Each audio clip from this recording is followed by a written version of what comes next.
আসসালামু আলাইকুম। আমরা আমেরিকা ও ইরানের যুদ্ধের সবার অ্যানালিস্ট শুনলেও আমরা বেশিরভাগ মানুষেরাই টেন্ডেন্সি আছে যে যারা অ্যাকচুয়ালি যুদ্ধের অপোজিশনে দাঁড়ায় আছে আমেরিকাতে, তাদের বক্তব্যটা খুব বেশি শোনার চেষ্টা করে। এবং আমেরিকা, আমাদের কিছু কিছু বিষয় আসলে মাথায় রাখতে হবে, আমেরিকা অনেক বেশি বড়। জাস্ট তুমি অপোনেন্ট হিসেবে যুদ্ধ করলা, যেটা করা দরকার, যেটা অবশ্যই করতেছে, তার জন্য তো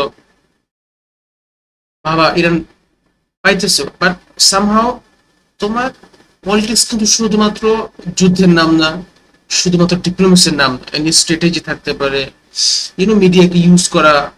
দেন এটাই বললাম যে আমেরিকাতে আসলে America is too huge to just তোমার সাথে তাদের সাথে লড়াই করলাম, এরকম যাতে না হয় বিষয়টা। এবং মোস্ট প্রবাবলি এরকমটা হইতেছেও না। আমেরিকাতে বিভিন্ন ফ্যাকশন আছে, যাদের ভিন্ন ভিন্ন ইন্টারেস্ট আছে। সো যদি কেউ আমেরিকা পলিটিক্স নিয়ে কম বেশি জানো, তাহলে জানতে পারবা যে আমেরিকায় ট্রাম্পের মুভমেন্টের নাম হলো MAGA movement, make America great again. So ওই মুভমেন্টে একটা বড় ফ্র্যাকচার হয়েছে। তুমি অনেকদিন ধরে আসলে দেখো, ইয়াহিয়ান ভাইও কিন্তু রেগুলার পডকাস্ট করছিলেন এবং ভিডিও আপডেট দিচ্ছে যে মাগা মুভমেন্টের দুই তিনটে ফ্র্যাকশন হয়েছে। একটা ফ্র্যাকশন হলো জেডি বেন্সের, যেখানে টাকার কারসন খুবই বিখ্যাত জার্নালিস্ট, সে জেডি বেন্সের সাথে ক্যাম্পেইন করা শুরু করছে, তাকে 2028 প্রেসিডেন্ট বানাবে। এবং জেডি বেন্স কিন্তু ইসরায়েলের ওই লবি থেকে দূরে যাওয়া শুরু করছে কিছুটা, বাট সামাও এই যুদ্ধের ভিতরে থেকে আবারও অনেক জোরে সোরে আসলে পড়ছে। এগুলো অনেকগুলো কারণ হইতে পারে। একটা কারণ হইতে পারে যে তারা মেজরিটি সিট হারানোর ভয় এখন কোনো মতন ট্রাম্পকে আসলে বাঁচানোর চেষ্টা করতেছে। বাট 2028 অনেক বেশি ইন্টারেস্টিং ওই সেন্সে হবে যে মাগা মুভমেন্টে বা রাইট উইং যে মুভমেন্ট, একটা আছে জায়নিস্টদের আন্ডারে, যেটাকে তোমার অনেকে কন্ট্রোল করে। বর্তমান যে ট্রাম্প আছে, ট্রাম্পের যে মূল স্তম্ভ নিক ফুয়েন্টেস, তার আবার আলাদা একটা মুভমেন্ট চলতেছে মাগা মুভমেন্টের ভিতরে, আমেরিকা ফার্স্ট মুভমেন্ট। দেন বেন শেপারের একটা মুভমেন্ট চলতেছে। বেন শেপার খুব বিখ্যাত, একসময় খুবই রিলেভেন্ট ছিল, এখন কিছুটা ইররিলেভেন্ট হইলেও স্টিল যথেষ্ট পরিমাণ ইনফ্লুয়েন্স কিন্তু আছে।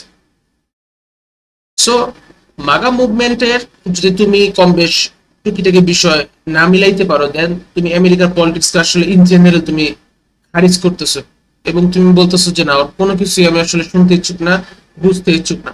হ্যাঁ, কিছু সময় আমরা আসলে বেশি আসলে বুঝা শুরু করি, এতটা আসলে ডিপে আসলে ঢুকার প্রয়োজন না যদি আমার ওই জায়গায় খুব বেশি ইন্টারেস্ট না থাকে। কারণ দিন শেষে ইসরায়েল যত বেশি ডিপেন্ডেন্ট আমেরিকার পলিটিক্সের, আমেরিকান মিডিয়া, আমেরিকায় যে ইন্টেলেকচুয়ালিজম আছে ইন জেনারেল, প্রত্যেকটা ইস্যুতে তারা যেভাবে ডিল করতে চায় এবং ডিল করা প্রয়োজন। কারণ ইসরায়েলের জনসংখ্যা 1 কোটি বা 1.5 কোটির সমান, যেখানে তোমার ইসরায়েলে তোমার স্ট্রাইক করার সম্ভবত 70 লাখ। তুমি চিন্তা করো, 70 লাখ একটা জনসংখ্যা তুমি যুদ্ধে আসলে করার মতো তোমার কোনো বই নেই যে তুমি বড় কোনো সাপোর্ট না পাও। মুসলিমদের ক্ষেত্রে ওটা সত্য না, এবং এই জিনিসটা অনেকে রিয়েলাইজ করছে, অনেকে লবি করার চেষ্টা করছে আমেরিকাতে, দেন আবার ব্যাকও করছে। সো দ্য পয়েন্ট ইজ, মানে এত কিছু আমি আসলে বলতে চাই না, আমি সরাসরি যে তুমি আমেরিকার পলিটিক্স যদি না বুঝো, দেন তুমি এই যুদ্ধে বুঝতে পারবে না যে আসলে কি চলতেছে তাদের ভিতরে। দুই তিনটে ভিন্ন ভিন্ন ফ্যাকশন আছে, ভিন্ন ভিন্ন ফ্যাকশনের আমরা ভিন্ন ভিন্ন আসলে শোনার চেষ্টা করবো। একটা ফ্যাকশন আবার এখন তৈরি হয়েছে মাগা মুভমেন্টের ভিতরে, যারা ইরানের রাজা শাহ পেহলেভিকে আসলে বসানোর চেষ্টা করতেছে। এখানে তোমার পেট্রিক ডেভিডকে আসলে অনেকে আসলে চিনে থাকতে পারো, পিবিডি পডকাস্ট নামে খুবই পপুলার পডকাস্টার আছে। সো অনেকগুলো ভিন্ন ভিন্ন মুভমেন্ট, অনেকগুলো ভিন্ন ভিন্ন পার্টিকেল আসলে মুভ করতেছে। কম বেশ সবগুলোর থেকে আসলে শুনলে তুমি রিয়েলাইজ করতে পারবে যে আমেরিকা পলিটিক্স ইন জেনারেল সবাই চায়না রাশিয়া নিয়ে আসলে সিমিলার কাইন্ড অফ অ্যাপ্রোচ রাখে, বাট ইসরায়েল নিয়ে এখন কিছুটা মুভমেন্ট হইতেছে, ভিন্ন ভিন্ন স্ট্র্যাটেজি আসলে চিন্তা করতেছে বের হওয়ার জন্য। তো আমরা শুরু করি। তো যার পডকাস্ট এখন আমি শোনাবো এটা হলো মাইরন, ঠিক আছে, এবং খুবই পপুলার পডকাস্টার এবং যথেষ্ট পরিমাণে ফলোয়িং আছে এবং মাগা মুভমেন্টের একটা খুবই গুরুত্বপূর্ণ part. Happening. I'll give a brief overview. Last night at around, or actually technically, I guess this morning at around 1 or 2 a.m. Eastern time, there were strikes in Tehran. Israel had announced that they had struck Tehran and they shut down their own airspace and advised their own citizens to take cover in safe rooms or bomb shelters. So they launched a joint attack with the United States in which Donald Trump posted to Truth Social for an address, and they pretty much desecrated all of the key military standpoints in Tehran. And in those strikes ended up what I'm seeing now, and this is what's developing, assassinating Ayatollah Khamenei, Ali Khamenei. If you guys aren't familiar with him, he's the supreme leader, the religious authority over Iran. And so in these strikes, not only did they assassinate, yeah, you can pull him up on screen. Yep. So in these strikes, not only did they assassinate him, but they also probably got rid of a lot of key military figures in the leadership as well, I'm assuming, because whoever was around him had to be of some importance as well. And this, of course, provoked a response from Iran, in where they struck not only Israel, that's him right there on the screen, if you guys can see, that's Ali Khamenei, Grand Ayatollah. So in the response that Iran had set out for Israel, they responded not only to Israel with their ballistic missiles campaign, which we knew what was coming, but they actually struck 7 or 8 Gulf countries. So that would be Kuwait, Qatar, Bahrain, UAE, Saudi Arabia, Iraq, and which one am I missing here? There was one more, Jordan. Mm-hmm. So 7 countries in the Gulf. They took pretty much almost the Gulf, and they hit all of the United States military bases in these countries. They kind of aimed at some civilian infrastructure, especially in the UAE as well as Dubai and Abu Dhabi. So if you go on Twitter, you can see a bunch of that on your timeline. So right now where we are is Iran is still unleashing its military barrage of missiles onto these Gulf countries, whilst simultaneously attacking Israel, Tel Aviv, Haifa, and other provinces as well. Now, what's happening on the ground in Israel and in the air is a little bit skewed, of course, because Western media is a lot more reluctant to post that kind of stuff and report on it. And so what we're having to do is go in Telegram channels and find out what's going on the ground in Israel.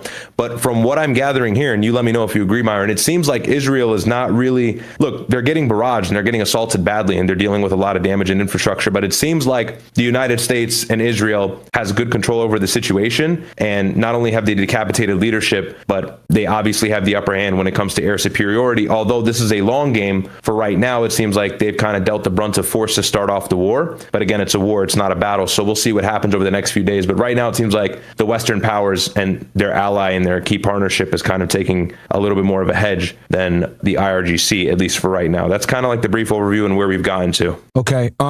Real quick, can you read your super chats? I'm compiling the list right now of all the people that were killed, and who they are. I'm pulling up all their Wikipedia pages right now for everybody. You know what? Do me a favor. Give them a quick summary on the failed talks at Geneva as well, because that was like, that's one of the bullshit that they used to justify also striking them. Yeah. So for context, and this is all in retrospect, we're realizing this now. We didn't know as things were happening in tandem or chronologically, but now we can see in the grand scheme of things, it seems that the United States and Israel plan to kind of undermine Iran, and these talks were all for no reason rather than to just really show face. And we ended up striking them again anyways this morning. But we had talks with Israel, first of all being in Oman. This was like 3 or 4 weeks ago, about a month ago. And in these peace talks, we had our military envoy for the Middle East, Stephen Witkoff, and Jared Kushner, who represent Donald Trump, in meeting with IRGC official members, as well as other key figures in the Iranian government and political figures, to come to some sort of terms. The issue is obviously, what are those terms? What are the stipulations? What is America bringing to the table? What are the non-negotiables? For us, we kept moving the goalposts, and we'll kind of get to why that's the case later. I'll break this all down so you guys understand clearly. But we moved the goalposts. We're talking about, well, you need to get rid of your missiles program, and then you need to get rid of your proxy program. If you guys don't know, Iran has a very powerful proxy program located in southern Lebanon as well as North Yemen. Those are really the major threats, as well as some of them in Iraq as well. And so the United States is telling Israel, you've got to get rid of these proxies. You've got to do something about this, as well as pretty much halting your nuclear program, promising us you're not going to make a bomb. At the same time, we're also telling them you've got to shut down the ballistic missiles program. And Benjamin Netanyahu even proposed that for the missiles program, they have to shorten the distance in which their missiles can travel. So 300 kilometers, which is fucking retarded. Useless. Yeah, which is literally missiles not going to be able to even leave the province of Iran with that kind of distance. As we know, Iran is a very large area and landmass. And so, of course, these are unrealistic terms. We're making maximalist demands in a situation where a country already doesn't trust us because we've tarnished the peace agreement that we previously made with them under the Obama administration. And so they already know that this Trump administration is pro-Israel. It's there to undermine them, and it's there to eventually decapitate their power and their leadership authority and their structure and take power, or plant our own planned president there, who looks like he's the Shah intercessor, or the predecessor of the Shah. His name is Reza Pahlavi. And so we had these talks. Some retard is saying old news now. Hey, dumbass, we're recapping everything, you stupid fuck. Niggas are we're just giving retarded. a quick recap. We're literally doing a quick recap, overview. dumbass. And so Stupid nigga in the kick chat. we had the talks in Oman, and then we moved to Geneva to have those talks again. And I believe in the second round of Geneva talks, we got nowhere. And it seems like we couldn't come up with any agreement. That was at some point last week. And of course, everybody was kind of ready for some sort of military intervention in the Middle East. And a lot of countries started gearing up. The United Kingdom had pulled out a lot of their personnel from the embassies. The United States started clearing out their military bases. A lot of countries in Europe started preparing in different ways. And so it was evident that a strike was pretty much imminent, but we didn't know when and what time exactly. But Israel made it very apparent when they attacked this morning at 2 a.m. in Tehran. So it's important to realize Donald Trump, or not Donald Trump, but rather J.D. Vance and Marco Rubio were set out to go to Israel next week. I doubt that's the case anymore, being the fact that it'd be a huge security threat. But they proposed to Iran that they proposed to the world rather that they would be in Israel next week. So this just kind of goes to say that they were undermining the IRGC, the entire Iranian Revolutionary Guard is what that is, and had a plan on striking them this entire time. And they say it was preemptive, but it absolutely wasn't. And so that's kind of the situation with the peace talks. It was just kind of a strategic thing to lull them to sleep to eventually strike them. I've got chats here. I can read these, and then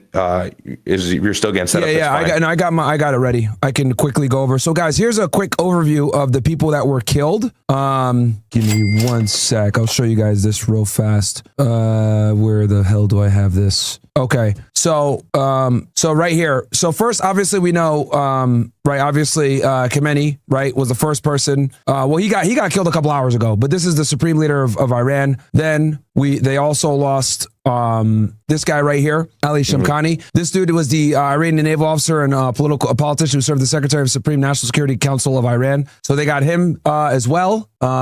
Let's see. They got Mohammed Pakur. He was an Iranian military officer who served as the commander of the IRGC, right? So they got him. And then they got Aziz Nasir-Zeda, who basically, this guy was the Iranian Minister of Defense in the government of the Masoud Pezeshkian from 2024 to 2026. So basically, they hit a bunch of, high-ranking military officials to include the supreme leader, right? Let's see here. Oh, yeah, here they are from the Situation Room, it looks like. This is probably in Mar-a-Lago. Here you go. 2026 Israeli United States strikes on Iran. And here he is. It looks like, I think this looks like Mar-a-Lago. Here he is with Susie Wiles, right here. Marco Rubio, Secret Service himself. And he had recorded he recorded the video wearing this outfit. So, and I think he pre-recorded, and it's called Operation Epic Fury. So, and they're bombing all over the country right now. Now, from what I understand from multiple sources, is their goal was to get as many of these guys in one location as possible to do the strike. That's what they were waiting on for. So that's what they were literally building resources there for a while, and they were using their intelligence assets to try to figure out when they were actually going to strike. And that's how they ended up with getting all four of these guys. Obviously, Khomeini, this guy, Ali Shamkhani, Mohammed Pakur, and then obviously this is them at the Situation Room and everything else like that in Mar-a-Lago. Now, here's a list of what's transpired, guys, over the past couple of hours, right? So Iran and Iraqi militias have basically targeted Al Udeid Air Base in Qatar. You guys know that's the biggest air base in the Middle East. NSA Bahrain, that's a naval location of Bahrain. Al Dhafra Base in the UAE, Prince Sultan Base in Saudi Arabia, Ali Al Salam Base in Kuwait, American base in Erbil, Iraqi Kurdistan, the Mufaq al-Sulti Air Base in Jordan, radar systems in Bahrain, radar systems in Qatar, UAE Airport, Bahrain Airport, launched missiles over 50 different times towards Israel, multiple impacts in Israel, visual confirmation of a ship being struck, likely an Israeli Navy ship, suicidal drones impacting multiple infrastructure and high-value properties across the Gulf, UAE, Bahrain, and Qatar, over 120 Israeli casualties, one dead Emirati, drone strikes in Erbil, Iraqi Kurdistan. And then on the U.S. side, they've gotten, obviously, the Supreme Leader Ayatollah Ali Khamenei, assassination of 6 senior Iranian military figures. I showed you guys 3 or 4 of them. 900 plus strikes in Iran, 100 plus dead civilians, an all-age girls' school was struck, and over 80 people were killed. I'm confident that this school that they bombed, chat, there was probably a high-ranking military official there. That's what I'm willing to bet as to why they struck it. Then you got multiple Iranian missile bases were struck. The Iranian Ministry of Defense building was struck. Iranian presidential palace was struck. The Iranian Supreme Leader's office was struck. Mass airstrikes throughout Iran. Air superiority almost fully achieved, according to Israeli estimates. So they've got full control of the air now. I don't. Well, do they? Because I know that they've been having in Iran, issues with the United States has a good deal. I'm reading in a lot of different places that the United States has a good deal of control of the air in Iran. Okay. Hold on. I don't know why my camera's acting like that, but whatever. So basically, I could stop sharing now. Hold on. What the fuck? Okay, there we go. Okay. Go ahead, bro. You said you want to, so guys, that's like an update of the past 20 hours or so. So there's been damage on both sides. From what I understand, the Iranians haven't used their most sophisticated missiles yet. They're using things from the back of the stockpile, especially to hit the Gulf states, because the Gulf states are pretty much sitting ducks where they're at. But yeah, go ahead, Riyad. Do you have anything that you want to say? Yeah, no. So a lot of people and kind of U.S. legacy media is getting their head twisted up and thinking that they've got the upper hand now and things are nearing the end. But I would say that it's definitely the opposite of that. I think that this is still going to be long-winded. The reason why is because it's pretty obvious Iran has not actually pulled out any of their serious military capabilities or assets just yet. And the reason why is because they have a large stockpile of these missiles. They have so many in reserve. And so what we're seeing up front in basic, war 101 military tactics, what we're seeing up front is probably not going to be their best stuff. And so Israel is still on high alert. Sirens are sounding every single, 20, 30 minutes. I'm getting here in news reports on X. And so it seems as if though they're still hitting Israel hard. And I think as time progresses, the strikes are going to get even worse as they narrow down the focus into Israel and pull away from these Gulf states. I'll read some chats really quick and then we can kind of get into the nitty gritty. I saw a development, by the way, and we'll get into this, but I saw a development that the Crown Prince of Saudi Arabia actually wanted Trump to strike Iran. Were you able to see that? I did see that behind closed doors, they told him to strike, but they're probably they're probably regretting that shit now, though. Yeah, they probably are. But interestingly enough, I predicted that. I had said that Saudi Arabia would have some sort of interest in an Iranian war or a conflict with Israel and the United States because it would open up the region for them to gain control, which they so desperately wanted from the UAE and other partners in the Middle East. So that wasn't surprising. But let's see here. I got to chat. Okay, 213 kill zone. Is it 100% that the Supreme Leader is cooked? Yes, he's cooked. He's dead. Johnny Las Vegas, here comes the Muslim copium. Okay, bro, you sound like you're pro-war. Ken Rose, thank you so much for the $5. All right, thanks. People also got to know that Khamenei wasn't really involved in day-to-day conflict situations. Number one, he put 4 different layers, right, of secession. At least from what we know, it could be more than that. And then number 2, he's more of a symbolic leader. Him dying isn't really going to change too much when it comes to the resistance and the IRGC, whatever. If anything, the CIA warned Trump that killing Khamenei is actually it could backfire. CIA literally warned him that that it doesn't really it could create more issues because strategically. Yeah, go ahead. No, go ahead. You good? No, you're right. Strategically, the reason why killing Khamenei it doesn't really do anything or achieve anything is because one, Iran has martyrdom culture, and so when you kill these leaders or you decapitate these military officials, you do nothing except charge up the IRGC and all the other provinces around the country who support the military, because it's not just people who hate the IRGC. There's actually a lot of people who are in support of regime or in support of the regime against the United States, meaning maybe they don't like the regime that much, but they have a vested interest in the regime defeating and fighting Israel and the United States. A lot of people have this misunderstanding where they think that nobody supports the Ayatollah or the regime and they're evil and there's these monsters who behead people and hang people and whatever. You can make that argument. The reason is they are the last axis of resistance, and the Shia population in these countries, or primarily in Iran as well as Iraq, recognize this. And so that's why they have a vested interest in this regime maintaining power, because that's the last leg of support in the Middle East before Israel has complete control and autonomy over the whole region. So that's the reason as to why there's a lot of support for these military campaigns in Iran. You'll see a lot of protests on X of people shouting death to America, and then American conservatives and these pretty much neocons will say, well, look, they're saying death to America. And they're saying, yeah, well, because we've been destabilizing the region for like the last 25 years. That's why. And another reason why it's not beneficial to decapitate leadership, at least killing Khomeini so far, is because of the fact that the IRGC is well armed. They have a lot of personnel on ground. They still have a lot of military assets, a lot of weapons. They're being militarily supported by Russia and China. And what I'm trying to say here is if we kill the leadership, they still have a bunch of military personnel that are ready to fight. And they have successors waiting to step up to these positions because of how accustomed they are to seeing regime change in the region. They're ready for that. Iran is specifically equipped to deal with this exact situation that we're seeing. And people are going to get mad and say, they're prepared for it since June, bro. Iran. Since June,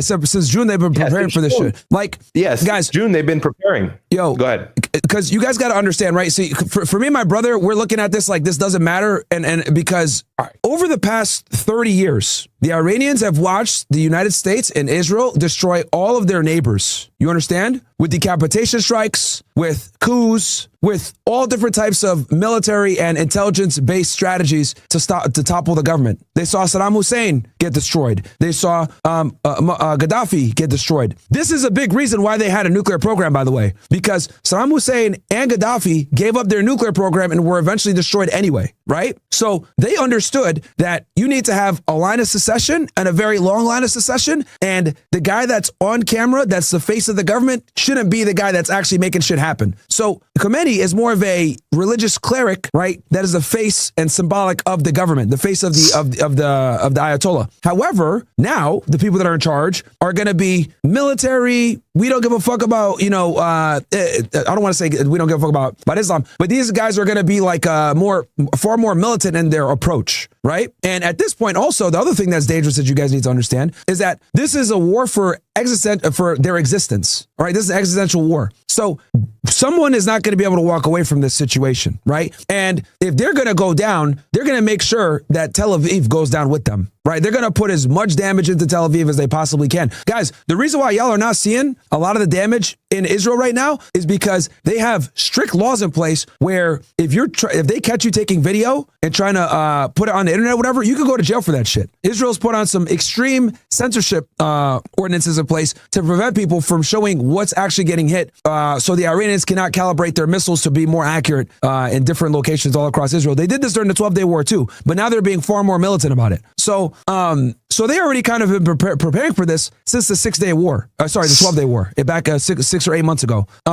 So killing the supreme leader is not really that big of a deal. Also, you're talking about people that want to die this way. like these dudes say, yes, I wish I could. Bro, you gave this nigga what he wanted. He died in Ramadan, in the middle of a war against Israel. Yeah, cutting the head off the snake is not going to do what people think it's going to do. Yeah, it's going to give the United States an advantage. We can say that we won, but again, it creates another power vacuum. And let me say this because I'm looking at my chat right now and we have a lot of dumbasses in here. And so let me make this very clear as to why my position is where it stands and why I'll never move from this position and why I continue to be vindicated from you dumbasses who have neoconservative mindsets. Let me frame this clearly. I'm going to do this once and one time only. Let me say this because I'm looking at the United States is the strongest country in the world currently. 100% full stop. There's no doubt about that. If we continue to support Israel in their military campaigns against their adversaries in the Middle East that so precisely balance the power of that region and prevent them from taking full control of that region, which is what they want to do. If you look at their own ideology, if they look at their own motivations, what they want to do and what they plan on doing is taking the Golan Heights and a lot more province in Syria, taking southern Lebanon, taking the Sinai from Egypt, taking Gaza, annexing the West Bank. Israel wants total control over that region. If they get that control and we don't have that control, not only are they going to have autonomy over the most influential region in the world right now, that being the Middle East, but they also will have direct access to not Iran, China and Russia as well. And they can closely align with them, or the other Gulf countries can closely align with them. The bigger point I'm trying to make here, the United States militarily supporting Israel and helping them decapitate leadership in opposing countries will put the United States in a less advantageous position moving forward in the future to have power, because we no longer have a situation where we can step into two opposing countries and say, hey, look, we can work this out. We can issue diplomacy. Now we're going to give one country complete autonomy, and that's going to give give them a lot more power to oppose us if they ever so decide, which is Israel. On top of that, who knows why Trump is doing what he's doing? It could be because of blackmail with nukes. It could be because Benjamin Netanyahu is calling up the White House and he's calling up Washington and he's saying, look, if you don't do a joint strike with us, we don't care. We're going to strike without you. Do you want a country who talks to our leadership that way? Because he likely does. Do you want a country who talks to our leadership that way to gain full hegemony over the Middle East? Yeah, you won't see a very balanced power structure in the world in the next 40 to 50 years. It's not about being pro-Islam. It's not, I can give a fuck about Iran. Let that be very clear. I could give a fuck. I don't care about the supreme leader. I don't have any vested interest.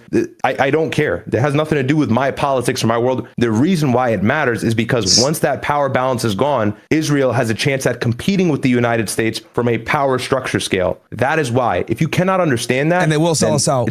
They've already sold us out to the Russians plenty of times. And they pose a moral hazard as well, because when we step in and we support them, that gears up Russia and China to attack us as well politically. And eventually that can materialize. You don't know where this can ever lead. So I say this to make a greater point. Israel is a moral hazard. So it doesn't matter whether we decapitate this terroristic regime or whatever. If you have a vested interest in American politics, if you have a vested interest in the United States having autonomy over the entire world, especially the Middle East, then it's in your best interest for Iran to exist. It's in your best interest for the Ayatollah to actually oppose Israel and have checks and balances happening in the Middle East, as well as a power balance. If we don't have that, Israel will run wild and destroy the whole region. And that will cause more chaos. That will cause us to have more military intervention in the Middle East. Then boots on ground may actually get introduced. Then we'll go back into trillions of dollars of debt. Then it'll be a second or third or fourth Gulf War. That's the biggest problem. This is going to transpire into something greater if Iran is decapitated. Now that we've killed Ayatollah, there's going to be a power vacuum, and several different factions may try to rise to power, further destabilization. I don't know how people don't understand this. Look at what happened in Syria. It's literally the same thing. And people say, oh, well, Iraq is different because we had boots on ground and we were there for several years and we didn't have,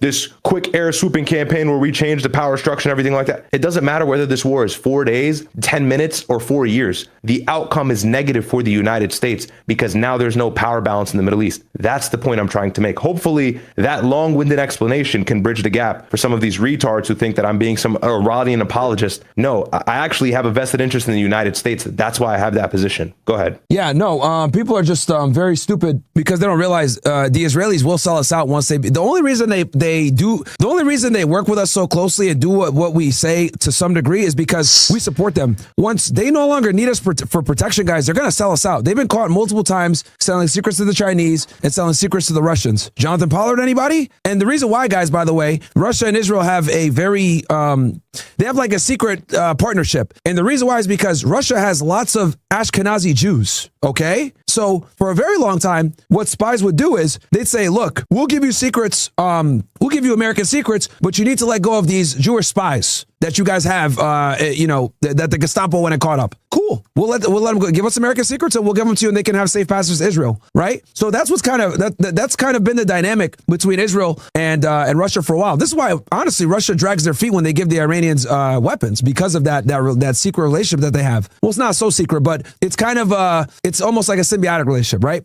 And then as far as, Israel becoming the hegemon in the Middle East, I mean, I don't think it's a good thing, man. But again, they want to get that so that they don't have to be as reliant on us because they know the time is ticking and they know that, their time is almost up. Support of Israel has dropped off precipitously over the past 2 to 3 years, ever since October 7th and what they did in Gaza. So they know that they're losing the narrative. This is why they're frantically buying up TikTok, putting leadership into Facebook that's trying to make the term Zionist a protected class so that you can't criticize it and people can get banned for hate speech. They're putting in new anti-Semitism laws, right? And this isn't just in America. They're doing it in Australia as well and in the UK. So they're trying to rewrite the narrative and they're trying to bring back censorship like they did prior to the October 7th war. But now everyone's red-pilled. You can't unsee it. So they know that they're operating on borrowed time and that they need to go ahead and get Iran out of there so that they can establish themselves as a world superpower. Make no mistake about it. Their goal is to become a world superpower and take over the Middle East. That's why Mike Huckabee's comments the other day when he said, oh yeah, they should just have it all. Why do you think 14 different Muslim countries condemned Mike Huckabee in the United States for that? Because they know deep down in the back of their mind it's true. That is what the Israelis want. And the scariest part is they can actually do it. Okay? Yeah. Exactly. They can actually do it. All these Gulf countries are too pussy to stand up to Israel. So the only country that's really been standing up against them are the Iranians. I'll take it a step further. Me and my brother were discussing this last night. If you go to any Muslim country, right, they're going to tell you that the Ayatollah has more balls than Mohammed bin Salman or the other guy out of who's the head guy in MBZ out of the Mohammed UAE. bin Zayed. There you go, Mohammed bin Zayed. Like the government these people in these Muslim countries will tell you they respect the government of Iran more than they respect the government of the Gulf. Just being honest with y'all. They're winning the culture war. They win the culture war in the Middle East. And you guys don't know this. Yeah. You might not know this because you guys, maybe you're not Muslim, you're not Arab, you don't know people from that region. But trust me, guys, you go to those areas, they detest the fucking monarchies and the leadership. They just can't say it because they're going to get killed, right? Mohammed bin Salman will kill you for talking shit about him. Ask Khashoggi. You get chopped up in an embassy in Turkey, bro. So, but in general, a lot of them are going to have more support for the Ayatollah because they're the only ones actually standing up for the Palestinians who are Sunni Muslims, the only ones. So it's very important that you guys understand these dynamics in the Middle East because no one talks about this here in the West, but that's how they look at it. Go ahead. Pay attention to from Israel's inception in 1948, and then you fast forward to the 70s and the 60s and the Yom Kippur War. And Israel has had tensions with the entire region. Now, some of that you can argue has been because of the fact that the Arab neighbors were unhappy with how they annexed Palestinians from their land. Of course, that's the first grievance, and probably that's the most important. That's what started everything. But Israel has had a very specific key interest in removing any sort of power structure in the region that can pose a threat to them militarily or even match their power so Israel can't do what they want. See, it's not a fact of the matter that Saddam Hussein was going to overthrow Israel and destroy them. He knew that wasn't feasible.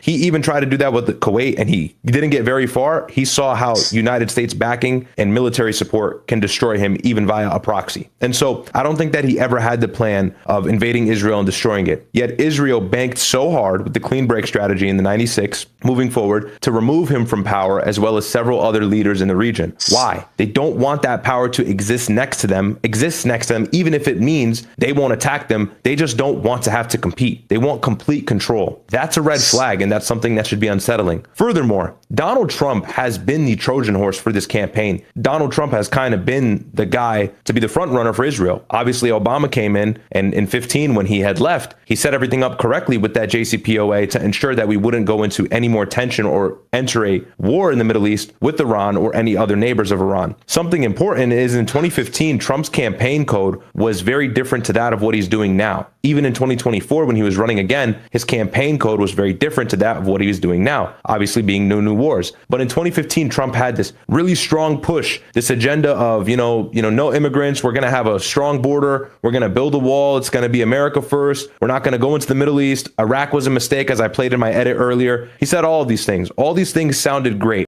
It was like this perfect balance of Republican politics being based anti-immigration without the neoconservatism. And so a lot of people thought, man, this Trump guy is pretty good. He's got my vote. What did Trump do when he got into office? Immediately tarnished the deal that guaranteed safety and peace in the region that he promised he would pull out of from. Why? Because he had vested donors, vested interests, lobbyists who told him, if you want to win this election and you want to maintain power, you better do it as we say. Secondly, in 2024, you guys have to remember, Trump was getting prosecuted, not only from the state level, but federally as well. And he was dealing with a lot of problems. He was dealing with indictments, the whole thing. My brother's broken it down in detail. He was getting sued civilly. Yeah. He was getting, it was a nightmare. Trump knew, by the way, guys, Trump is somebody who's obsessed with power. You should read books on him. He's a very narcissistic, like, I have to win at everything kind of person. So that's something important to bear in mind because that plays relevance. Yeah, that is why he's so successful. But that's also what is hurting the United States right now because Trump banked on power and Trump wanted to win the presidency in 2024, I think, to get himself out of that legal issue. Legality, from a legal perspective, I think that Trump knew that he was in deep waters and he had to win this presidential race if it meant him maintaining his freedom. Here's the thing. This was an opportunity for lobbyists to get in Trump's ear and say, listen, we know you have a lot of problems and we know you want to win this race. race. We'll make sure it happens, but you must go to war with Iran and you must decapitate the Ayatollah. That's why Trump is doing this. I think a lot of people are confused and going, well, why is Trump, getting involved in the Middle East? What's the benefit? I don't see why he would do this. It's because that's what won him the presidency, was the promise of doing these exact things that he's doing in the Middle East right now. If he did not fulfill these promises that he gave to these Jewish donors and these oligarchs like Bill Ackman and Larry Ellison and all these other guys, well, then Trump would have never won and he'd probably be behind bars right now. Again, I don't think that Trump really went hard in 2024 for the sake of American people or being this diehard patriot. I think it was more of, I need to save my own ass and I'll do anything to make sure that happens. That's why we're at fucking war with Iran right now. So because I see a couple people mentioning the fact that Trump is in a tough position and Trump knew that this was the plan all along. And honestly, it seemed like he tried to string it along and drag it and avoid it. But I would imagine Benjamin Netanyahu probably called him up and said, hey, if you don't get, yeah, exactly. If you don't take matters, or if you don't deal with this, we'll take matters into our own hands, as well as MBS.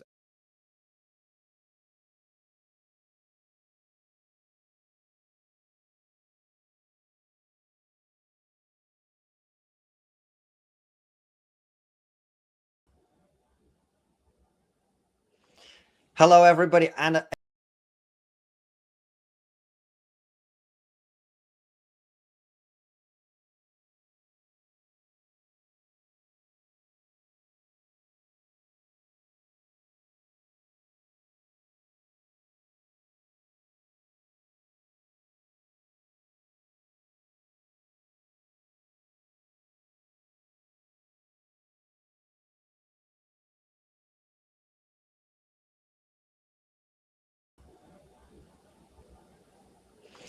hello, everybody, and a very warm welcome to our very special chess playing kind of people and have been for centuries. And the fact that the Ayatollah figured this out in advance, knew his life may well be taken, and that of his top leadership, dispersed authority down precisely to lengthen the war. So this person who has directed attacks against Israelis, Americans, and Europeans for more than 4 decades, even in death, set up an autopilot to allow for the continuing carnage. This is a bloodstained legacy. He will not be mourned by many outside of the inner circle. And Richard, before we bring Eamon in, just very quickly, you mentioned that they've got use it or lose it situation. If you don't launch the missiles, they're going to get destroyed. How many do they have? Have they launched most of them? Have they launched a tiny fraction of them? How long is this going to carry on? It's hard to know. I mean, there are almost certainly people at the Ministry of Defense in Israel or at the Pentagon here in the United States who have very accurate counts based on satellite data and on-the-ground intelligence. We don't know what capacity of theirs is functioning. And it's not just the functioning of the rocket or the missile or the drone itself, but it's the ability to gather targeting information. As we see these missiles go wide, or drones or what have you, these attacks go wider, it indicates that their targeting capability is declining. And of course, those things are being actively found and bombed. But also bear in mind that they have units in caves and underground bunkers that can emerge under the sky, launch, and then automatically retract back into those underground bunker situations. The Israelis have a limitation. They cannot generally drop bombs of more than 5,000 pounds. So those will require U.S. Strikes. And there are, frankly, more targets than there are planes to take them all out. So how many do they have left? People give all sorts of numbers. I don't think any of those are reliable. And for the people who would be in a position to know, they're not telling us for obvious operational security reasons. Eamon, give us your perspective, particularly given that you are in Dubai and know the region very well. What is your take on everything that's been going on? What has happened in the Middle East? Well, I mean, it was coming. I mean, basically, it was inevitable that this clash will take place, and there was no going back. At the end of the day, the Ayatollah's regime, of the Islamic Republic of Iran, were for decades building a terror network within and outside of Iran in order to challenge, the status quo within the region, to challenge, both the American, Israeli, Saudi, Egyptian, Turkish, power in the region.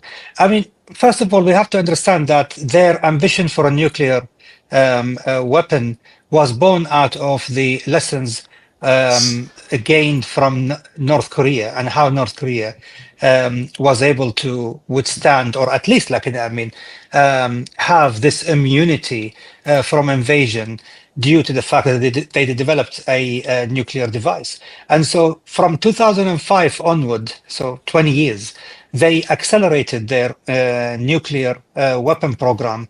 But then, of course, they were under far more scrutiny than North Korea for all the obvious reasons, because of the fact that they have proxies across the region, including Hezbollah, and then they built the Iraqi militias after the US invasion of Iraq, and then they built the Houthi militia starting from, some people say from 2009, but I do believe it started really as early as 1994 in Yemen.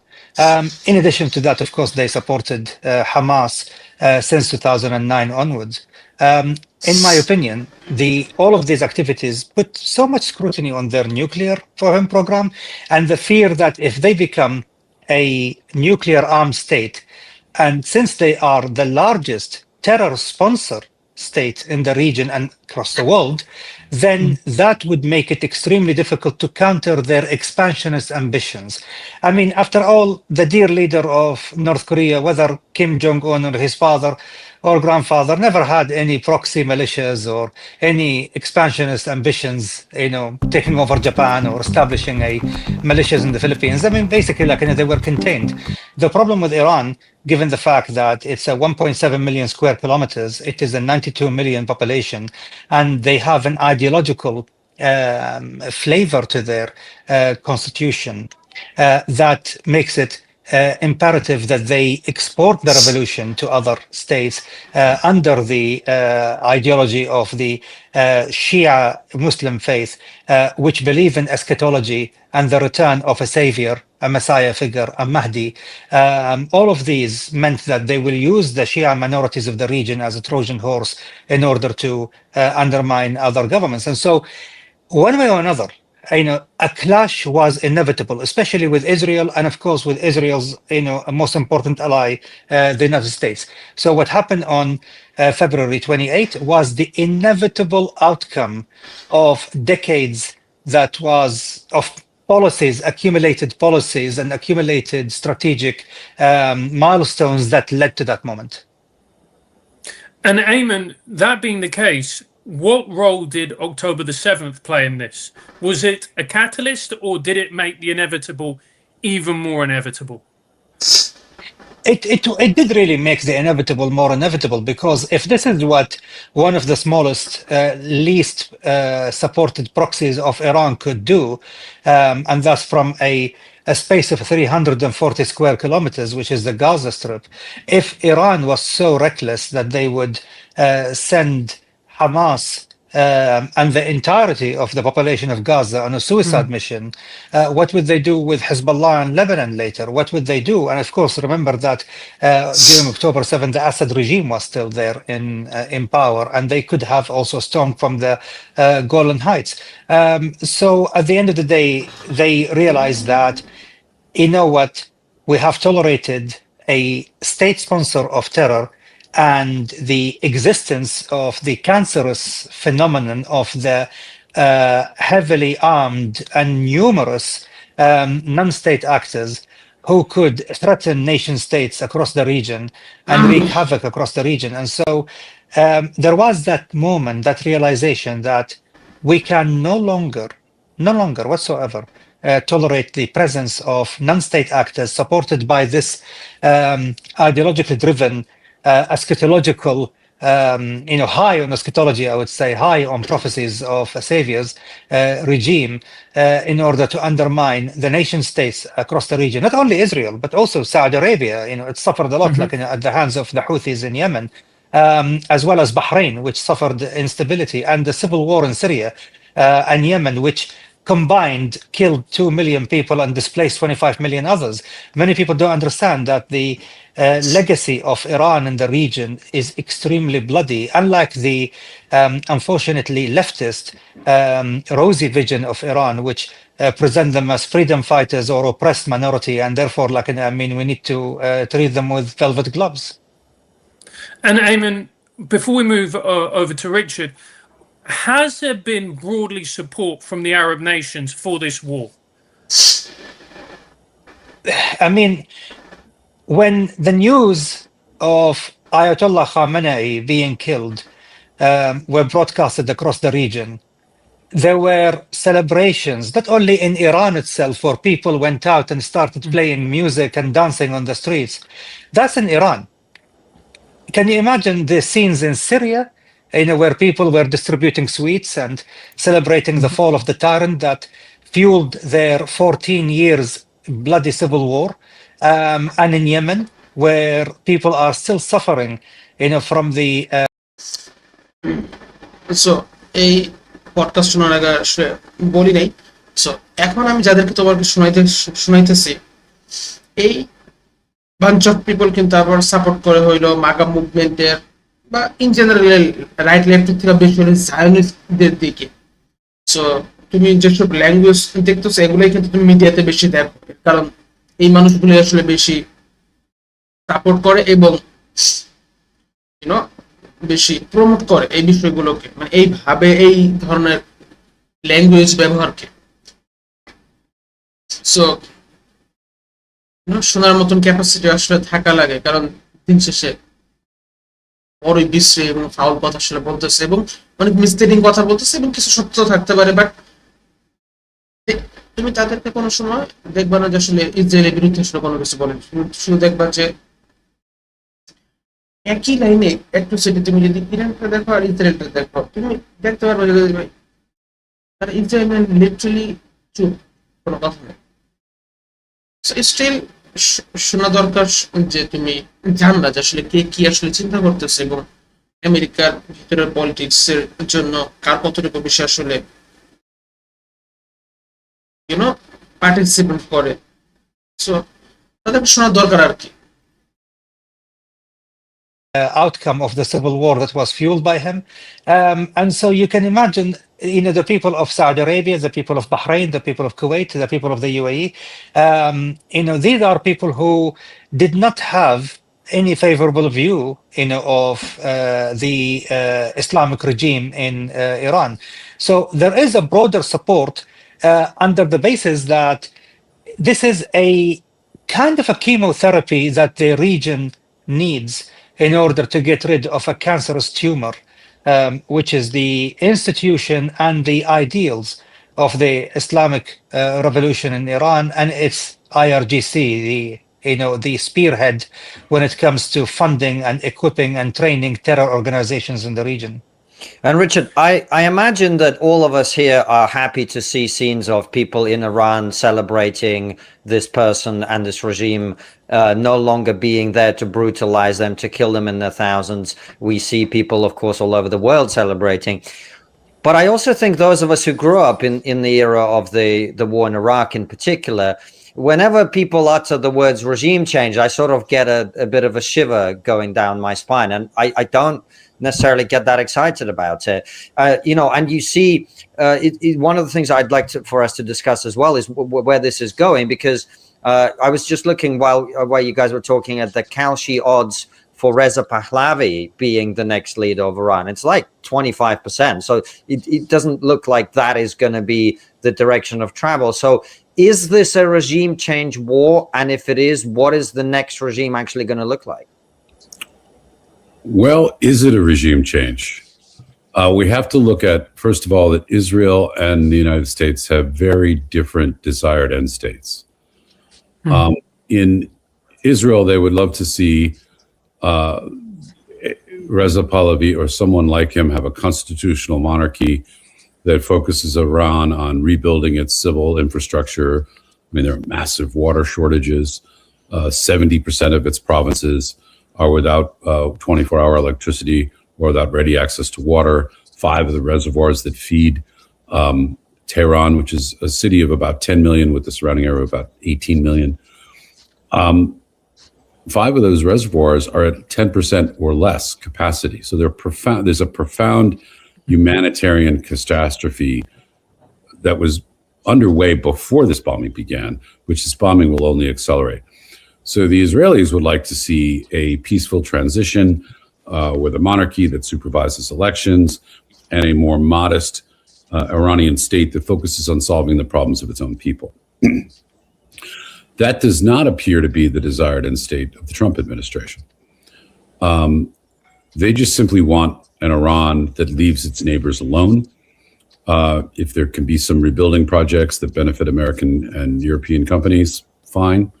But the most important element here, which has not been reported, is the CIA has given a no-kill list to the Israelis.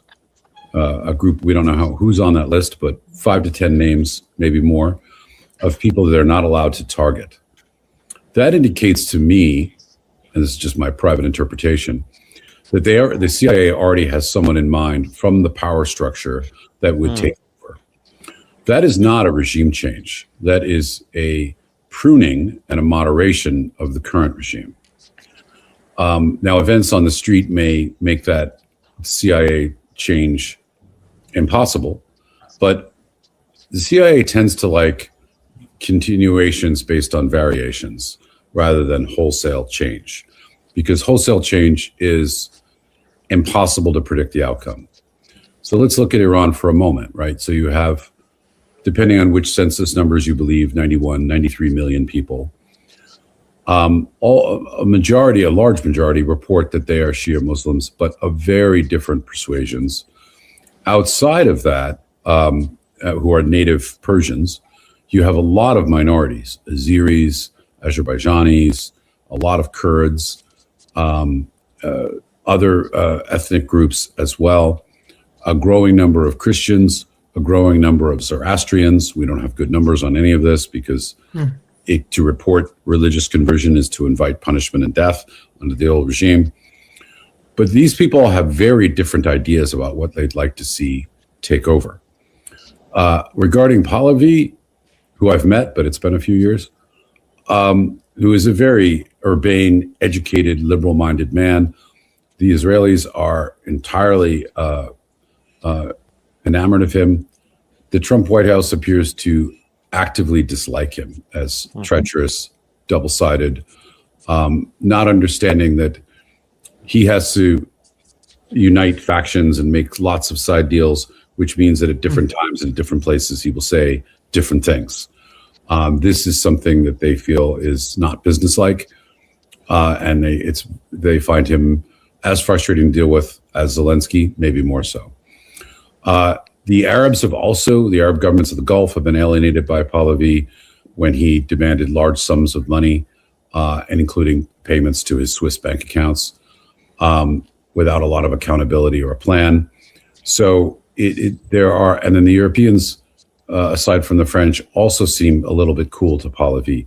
So I think the prediction market of 25% may be generous.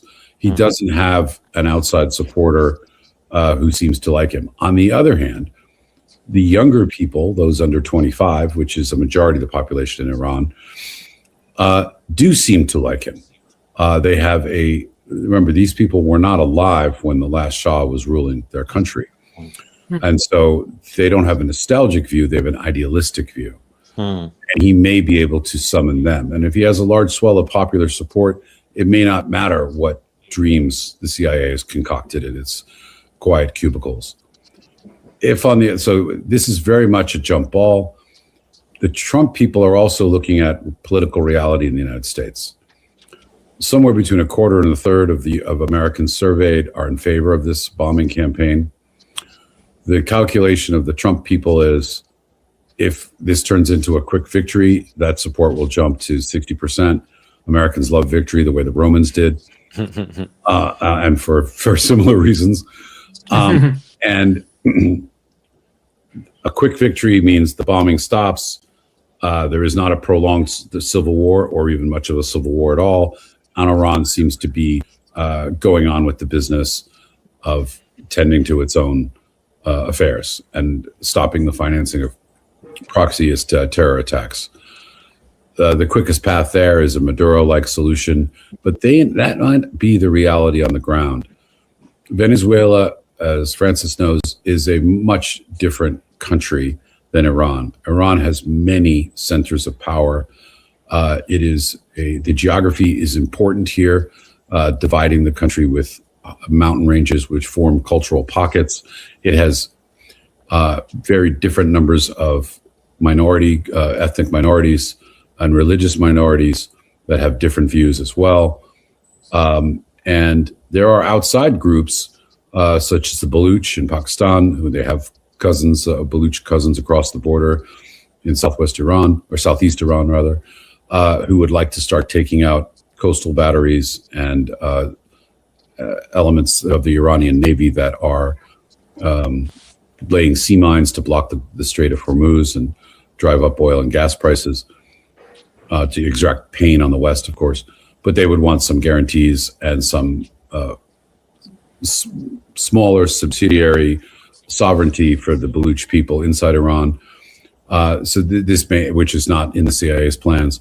So it's a jump ball. Who knows what's going to happen? But one thing we do know what's going to happen is that the Iranian vision, the Israeli vision, and the U.S. vision, three different visions, will separate over time. And they have very different short-term political needs. Israel is probably a longer-term view because their scheduled elections are not for several years. But the U.S. has scheduled elections in November. Early voting begins in mid-September. So the desire for something quick that could be reported as a victory is intense. Meanwhile, the Iranians are also very short-term thinking because they are starved of electricity, of water, and increasingly of food. So there may not be philosopher kings who can design the ideal outcome, and we don't know what it'll be. Well, one vision that wasn't mentioned there, Ayman, is what is the vision of the Gulf Arab nations, which have, as you were describing earlier. I mean, everyone bangs on about Israel being behind this, but like they're ignoring the fact that the Saudis were literally on the phone to Trump in the week before going, do it now, from what we are told. There was an article in the Washington Post. What about the Gulf countries? What do they want? Well, look, at the end of the day, the Saudis in particular, who are, along with the Emiratis, are the drivers, of the overall, Sunni Arab states, policy towards Iran. And, the policy was always trying to do containment up until 2015. But then after 2015, the containment policy turns out to be completely counterproductive because Iran, after feeling emboldened, the Islamic regime, after being emboldened by the successes they had in building their proxies in Iraq, saving Assad in Syria from falling during the civil war, and of course by emboldening Hezbollah, they built up that capability of the Houthis, which then was at the southwestern flank of Saudi Arabia. And suddenly the Saudis found themselves surrounded, from three sides. It was always like in the north, which is Iraq, the east, which is Iran, and now suddenly the south, which is Yemen. They always felt that only one strait was vulnerable, which is the Hormuz Strait, and now they have Bab el-Mandeb Strait to worry about. And suddenly, they felt that their energy export security was threatened. They felt that their, in particular also, food security was threatened because they were dependent on overseas imports into Saudi Arabia. But then, it's a water security too. I mean, many people don't understand that Saudi Arabia is 95% dependent on water desalination. During the war between Iraq and Iran and the introduction of the ballistic missile, tit for tat fight between Saddam's Iraq and Khomeini's Iran, King Fahd of Saudi Arabia at that time realized that okay, they are attacking each other's oil rigs. What if, like, one of these missiles find their way into one of the three major water desalination plants in the eastern province on the Gulf? We will have a total collapse of society, because Saudi Arabia wasn't designed to hold 38 million people. In fact, it's not even designed to have 3 million people based on the water shortage that they have. And that's why King Fahd decided to build 17 more water desalination plants of smaller sizes in the Red Sea, only for the Houthis then to appear in the red, on his, on the Saudis' Red Sea flank, threatening the water desalination there. So the Saudis felt since then that only confrontation, is the real policy, and this is when the temperature started to rise. But then, while the Saudis felt that they were frustrated, of course, because of the fact that air campaigns never succeed in dislodging groups like the Houthis. I mean, just look at America with the Taliban in Afghanistan. But nonetheless, they felt that when there was a change of administration from President Trump in the first administration to President Biden, or shall I call it like, Obama's third term, when that happened, and of course, there was a rather pathetic, rather like, basically, unbecoming, of the United States' desire of restoring the nuclear program, agreement, like, the nuclear agreement, the JCPOA with Iran.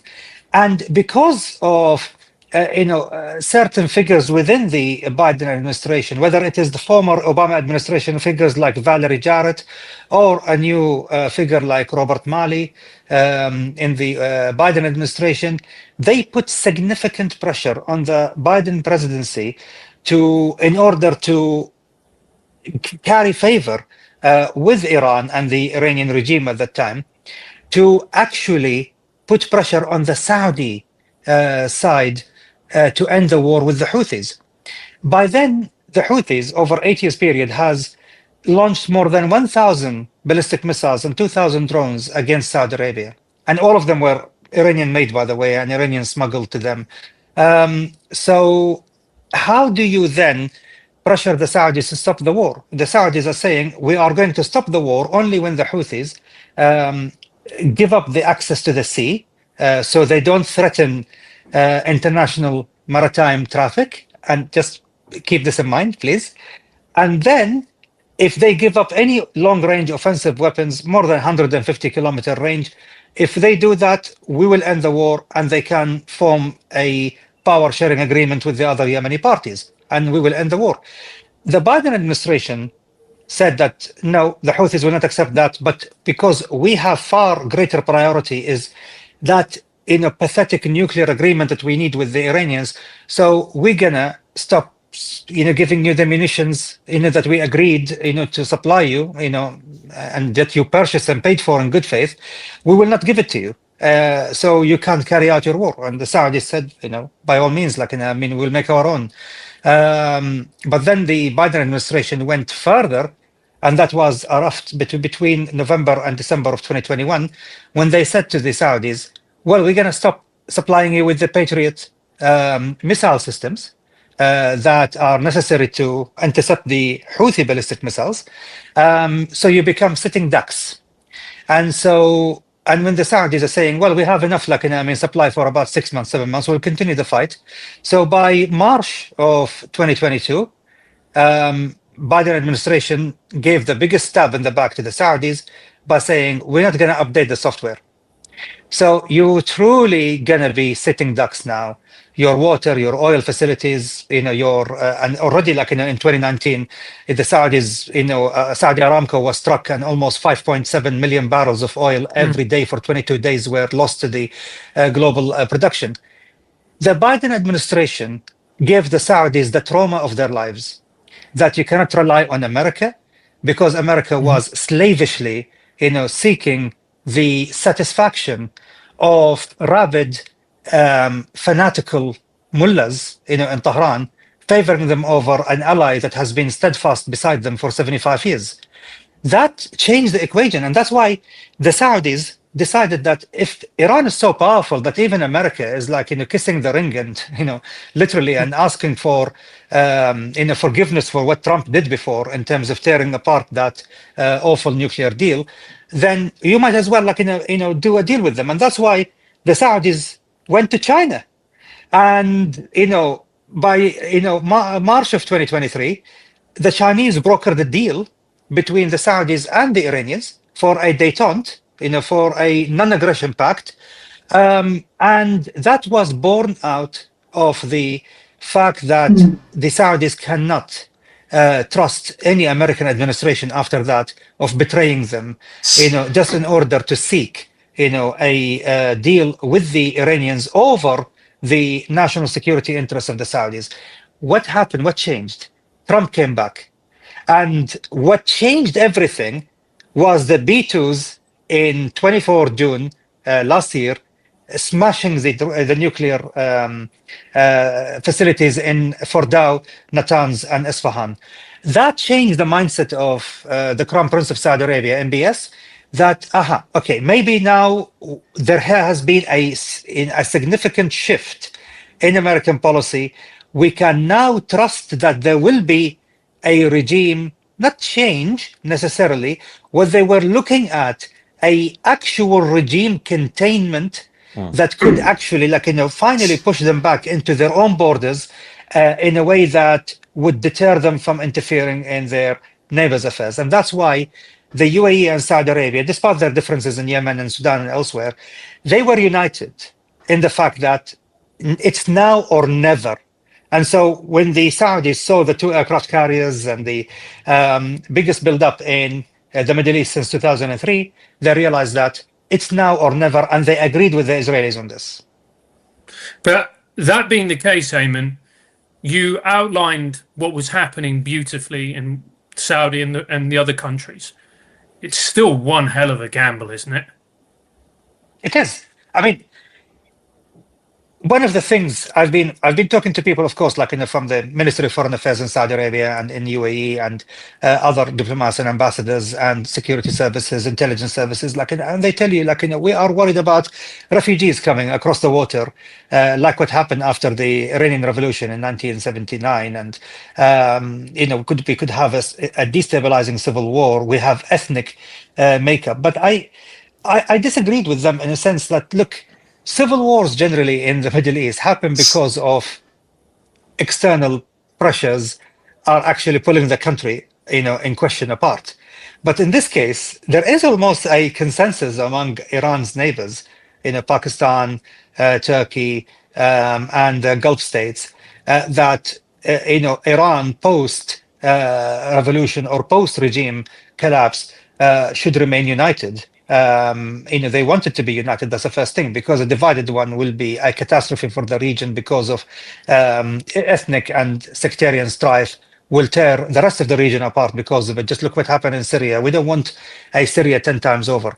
But however, it was inevitable because of the fact that the regime built itself over the bureaucracy of the Shah.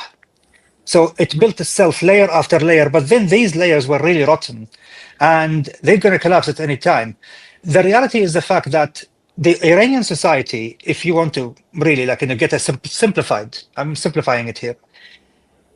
If you want to simplify the sentiment, 25% of the Iranian population would gladly kill, the regime and the Ayatollahs. Mm-hmm. And 25% of the society would gladly kill for the regime and the Ayatollahs. They are the other end of the spectrum, the zealots, the fundamentalists. And then you have the 50% in the middle who want to live. They don't want to kill for someone or die for someone. So they are the ones who always were looking to live, and they are trying to, they are pragmatists. One of the things about the Iranian people, whether Persians or Azeris, or Kurds or Lurs or Arabs or or Baluch, they are amazing. They are actually people who are pragmatists.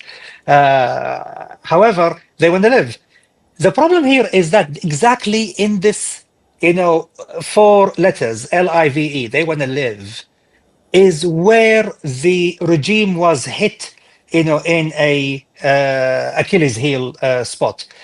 In our podcast, Conflicted, on 21st October episode, I was talking about the fact that, since I was a banker once, I know, basically I was, choosing one form of terrorism to another into banking, but I was a banker once. I was the head of the financial intelligence unit in the Middle East for one of the global banks, and one of the things I'm always looking at is stability linked to currency fluctuation. And so I was looking at the fact that on the eve of the end of the 12 days war, the Iranian currency was 600,000 riyals per dollar. Then, of course, on 21st October, with my co-host Thomas, we were discussing the fact that the currency broke through the 1 million per dollar. I told him that, Thomas, I'm worried because if it passes, and that's all in that episode of 21st October, I said, if it passes 1.3 million per dollar, that's a mass protest territory. And then, of course, 28 December of 2025, it passed to 1.35, and this is when the bazaris, the trading classes, the business classes, they called for the strikes and the protests because that's it. This is now incompetence of the regime.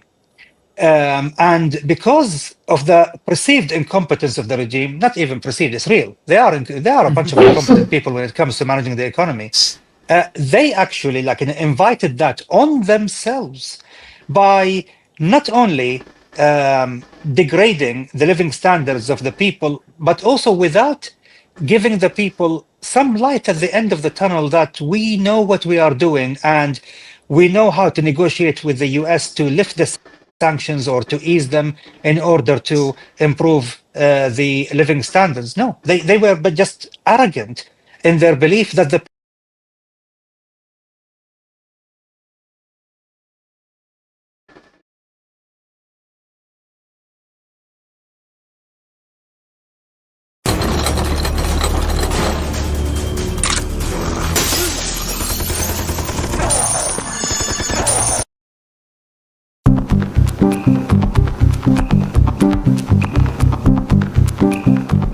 Well, everyone, welcome to Office Hours. Here we are. We're actually back in our normal recording environment here. So it's nice to sit down and do this kind of with a little. Oh, actually, I want to tell a story real quick of I woke up Saturday morning with I don't know, a dozen or more messages from you, an email from you on multiple emails. You messaged my wife to make sure that I got your other messages. And the first thing I did was just go to the news because I already knew what was going on because you've messaged me so many times. And then I just called you, and the energy, because you're still in Abu Dhabi, and the energy that you, and I could hear your wife and kids in the background, it reminded me so much of, it sounds weird, but tornado warnings here in Texas, where it's just instead of everyone taking shelter, which is a small percentage of people, when they get tornado warning, they go and take shelter. They actually just run to the windows to see where's the tornado.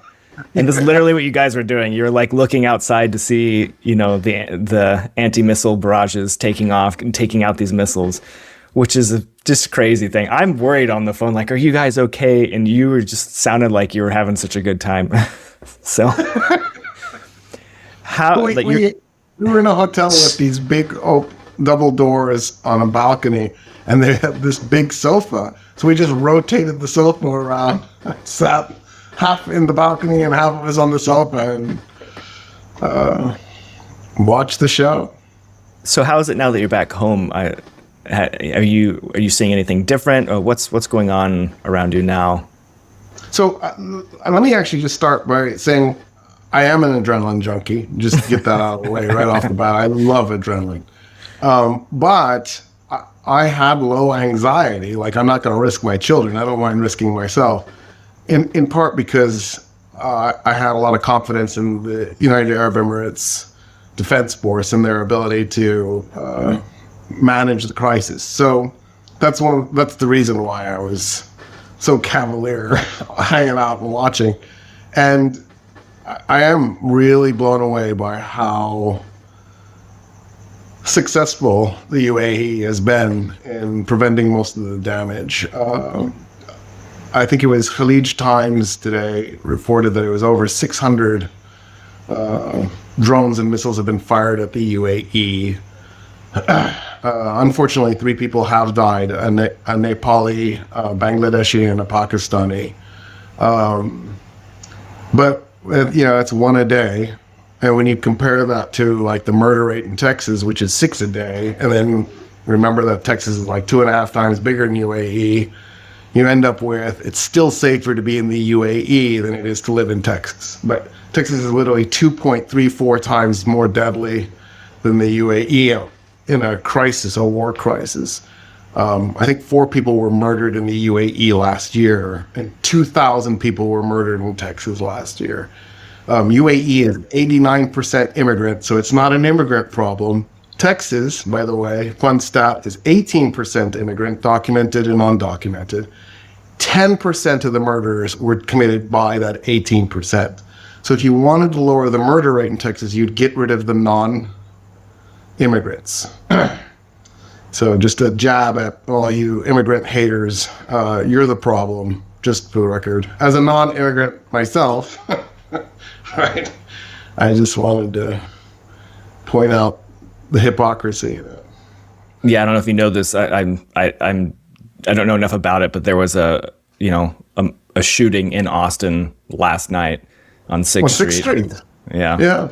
Which Ted Cruz is saying it was an Iranian sleeper cell. I'm just now looking at this. I'm pretty sure it was I don't know. I haven't looked into this at all. I just know it happened. I think it was Senegalese, the guy who did it. That's my understanding. Also, there was a shooting in Fort Worth, which is close to where I am, and just like it happens a lot in Fort Worth. Just people in a parking lot having a dispute. So I think I don't know.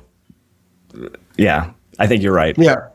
So in my mind, that's the other thing that I factored in. I'm still on the balcony with rockets flying around. I'm still safer than living in Texas, and part of the calculation for me. But it's really also, really reassuring to me and my family. Thank you. Yeah. Move. Get out of that place. Why are you still there? It's a fair point. You've been trying to get me to move for a long time now. I hear you. I appreciate you. I guess we have to pick our poison, right? You get to choose what kind of poison you have. But actually, let me rephrase it. A tiny percentage of the world's population gets to choose what kind of poison they have. Everybody else is just screwed. We call that privilege. And when we get to pick our poison, Yeah, exactly. Yeah. When we're just poisoned and we get to have try and survive, that's lack of privilege, right?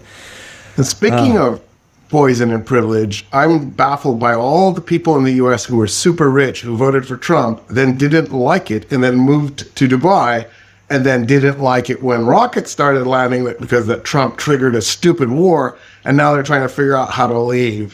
Whoa. Trump didn't start this war, Roy. It started 47 years ago, and he's just finishing it now. Yeah, I can't believe the 1984 nonsense that spews out of people's mouths.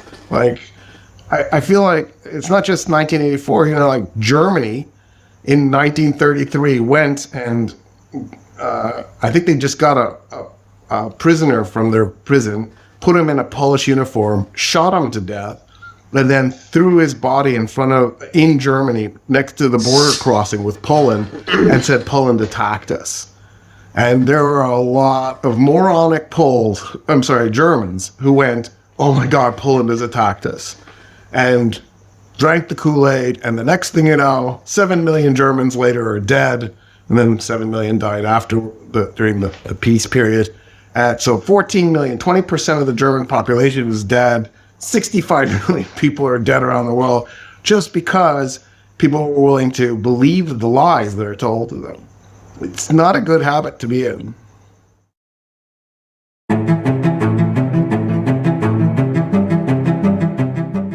Link is a manufacturer No, it's not. I think.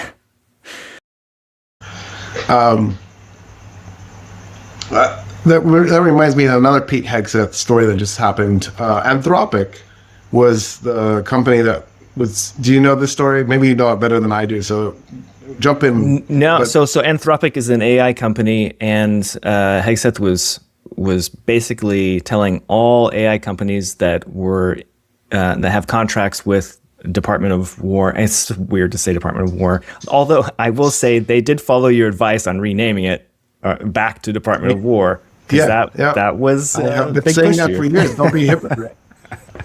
But Anthropic was the only one of these AI companies that said, no, we're not going to take off our restrictions that you can do whatever you want with AI. That seems not a safe way to regulate how AI is being developed. And so Hegseth just cut ties with them. And it's an interesting story just because most of them didn't. And so now we have all of this unregulated AI development, which is kind of worrisome and problematic because it's tied to the, do we call it DOW now? Is it still DOD? Yes. Officially, it is still the Department of Defense. There's never Okay. actually been an official name change. Okay, good. Trump has ordered that the Department of Defense call itself the Department of War. Got it. So, yeah. Okay, I'm So going to say it's- DOD because Yeah. I was a part of the DOD for 6 years as, being in the Air Force. And I'm still When his used to that. term is over, it'll switch back to DOD. When will that be? How many more years left? He's pretty old. 14 terms. Don't worry. They'll just download his personality into AI, and he'll just but keep not going. Anthropic. No, not Anthropic. Pete Hegseth wrote a really violent, nasty letter to Anthropic, threatening them and saying that if anybody ever does business with them, he will not allow the government to do business with that company. Like, this wasn't just, you're fired. This is, we will destroy you. And it was two things, right? One of them was Anthropic had a thing where if you use the AI for targeting purposes, a human had to come in and okay it. So the AI wasn't the final judge. And I don't remember what the other one was. It was just another thing like that, like a safeguard thing. And it set off the Trump guys. It reminds me of what happened when the United States conquered Venezuela. Obviously that didn't happen, but in Trump's mind it did, to the point where he made a fake Wikipedia entry that showed that he's the president of Venezuela. They have that conference where they're talking, and then all of a sudden, randomly, Trump gets up and walks over to the window and says, "This is where the ballroom will be." And you're like, we're talking about your stupid ballroom? Aren't you basically committing a war crime or a crime, an illegal kidnapping of a world leader? Like, I don't think people have thought this through. If the United States can willy-nilly just go kidnap and murder anybody they want to, what's to stop other countries from assassinating U.S. presidents? There's no rules now. We've abandoned rules. I mean, when Kennedy was assassinated, the United States government passed a law telling the government, stop assassinating people, right? We killed President Diem of Vietnam, and then next thing you know, President Kennedy is dead. And we went, okay, maybe we shouldn't keep doing this. This is a bad tradition to be in. But anyway, so they're at this meeting, and doddering old fool is walking to the window to look out at the ballroom, and Exxon Mobil becomes the voice of reason in the room, and they're like, we have a problem with the idea that we now have access to Venezuelan oil fields because you did a coup d'etat and overthrew the government, and now suddenly you're claiming those oil fields. That there's no process here. And he's like, that's it. We're not letting ExxonMobil do anything in Venezuela. We're cutting them out. And so everything is vindictive, vengeful. You either do it my way or you're gone. That he doesn't want to hear anybody's protests. This is I'm not sure how this is different than Kim Jong-un at that point or Putin. Right. I mean, he has been practicing his stretching his authoritarian legs for a while now, and he's been quite successful at it. Yeah. Which is kind of the scary thing. I mean, we joke about his third term coming up here, but you asked me when I know. Maybe I'm joking because I don't want to take it seriously yet. But I told you at least he'll be done after 2 terms, and you said, Willie, what's stopping him from running for a 3rd term? And I didn't have an answer. I mean, what's the process? So he runs for a 3rd term. The Republican Party, in a really weird move in 2020, decided in most of the states, not all of the states, to basically change their policy that if the sitting president runs for office, nobody can officially run against them in that state for the primary. So then, because that's the majority of Republican parties, because for people who don't know, each state has its own Republican Party. All right, there's the Republican Party of Texas is not the same thing as the Republican Party of Vermont. They are separate entities. And so all the different Republican parties have effectively made it so that, not all of them, but the majority of them, nobody can actually run against him. So there's no way for the Republicans to stop him from running for a 3rd term. So he runs for a 3rd term, and then what? You sue in the Supreme Court. The Supreme Court will rule that there's no standing because you have to be harmed. Oh, something just exploded. You have to be harmed. One of the cool things is my door is just slightly loose. So if the explosion is too far away, the pressure is just enough to rattle the door. So I can tell. Ooh, there's another one. I just distracted there's quite a few right now, actually. They sound like they're a little bit farther away. You can hear it? Yeah. That's so cool. It just sounds like a car door shutting somewhere. Yeah. So then, okay, if you don't have standing, you can't sue. You can't take this to the Supreme Court. And so then what? So then he has to win. Then you can sue. And then once he's won, the Supreme Court's going to very simply rule, yes, you are right. He could not run for a 3rd term, but he did and he already won. It seems really weird to overturn the will of the people. Done. He's got a 3rd term. It doesn't matter what the Constitution says. He doesn't listen to the law. He doesn't know what the Constitution says to begin with. His people don't know. Pam Bondi was asked, do you know what habeas corpus was? And she said, it's the right of the president to arrest people. And you're like, oh my God, you're the top lawmaker in the country and you don't know the single most important legal concept in the United States. Habeas corpus is the only right in the United States Constitution's original version, right? The other rights are the first 10 amendments. They were amended onto the Constitution. Habeas corpus is in the original document because it was the one right everybody understood was critical for all the other rights to work. It's the one right that if it isn't in place, kills all the other rights. Yeah. Yeah. It's like, anyway, it's bad.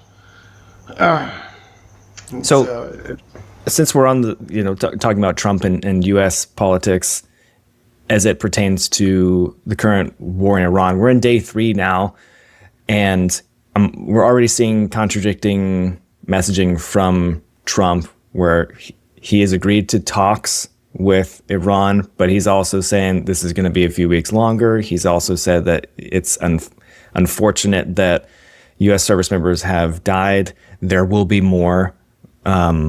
So what is your take on his messaging and what the U.S. stance is going forward here? এখন থেকে কম্পিউটারে কোনো সমস্যা হলেই এত বড় computer নিয়ে অথবা 5 ঘন্টা জ্যাম ঠেলে যেতে হবে না কোনো সার্ভিস সেন্টারে কিংবা বাড়তি অর্থ খরচ করে আনতে হবে না কোনো technician Yeah, I mean, basically he got up in front of the country and said, some service members are going to die. I'm happy to make that sacrifice. And I've always thought it was interesting that we now live in an era where the leaders don't have to risk their lives. right? If this was 1,000 years ago, and he was the king of Scotland, he would need to be right up there. Sorry, he would have to be right there with his men, in armor, on a horse, with a sword in his hand, fighting with them. And we now live in an era where generals are literally in a different country, sitting behind a laptop with a mouse, moving the soldiers around on a screen. General Mattis, of course, was a big exception to that. One of the reasons why he's so popular with the United States Marine Corps, because he wasn't that guy. He was there with his men. But as a general rule, his men and women, as a general rule, we have cowardice leadership that are willing to sacrifice other people without any actual risk to themselves. And I'm just always shocked by the kind of messaging they do. Like, yeah, I'm happy to let you die for my weird cause. So, okay, yesterday when I was talking with Dr. Benafsha, one of the things that what I kept sort of trying to bring forward was, first of all, there's anybody who believes that Israel and the United States are in this for the Iranian people is beyond naive. And of course, her response was, yeah, of course. We're hoping to use the United States to liberate Iran, which I totally get, right? Iran needs liberating. This regime has been toxic since 1979. It has ruined Iran. It has damaged the region. It has made the world an unpleasant place. Let's get rid of them. Hitler invented the Autobahn. Everybody in Germany loves the Autobahn. Hitler invented Volkswagen. It's a great car company. I believe it's the largest car company on the planet. Like, that's Hitler's legacy. Evil people can do good things, right? Good people can't do evil things. That makes them evil. So just for the record, for those of you who wondered, like, does it work both ways? No. If you do evil things, you are evil. Done. End of conversation. Stop having, to do the right thing, I need to do evil. Then you've become evil. That's the dark side of the Force. Watch Star Wars. I don't know. It's such a simple. This is not a hard concept. Like, Plato wasn't even dealing with it because it's so beneath him. I think that is how you become evil. Yeah, right? That's exactly how you become evil. You keep walking around going, I mean, Hitler even said, God spared me in World War I so I could kill evil people like me. And it's like, dude, you can always start with yourself. Nobody needs to, you don't need to do the rest of the planet. Just take care of your business. If you're evil, that's what I feel. When you see nasty, evil artists buy their paintings so that they don't feel the need to kill everybody, like George Bush Jr. Anyway, so all right, yeah. So back to current president. Right. So after we recorded yesterday's session, Trump announced very loudly that the Iranians want to talk and that he's ready to do it.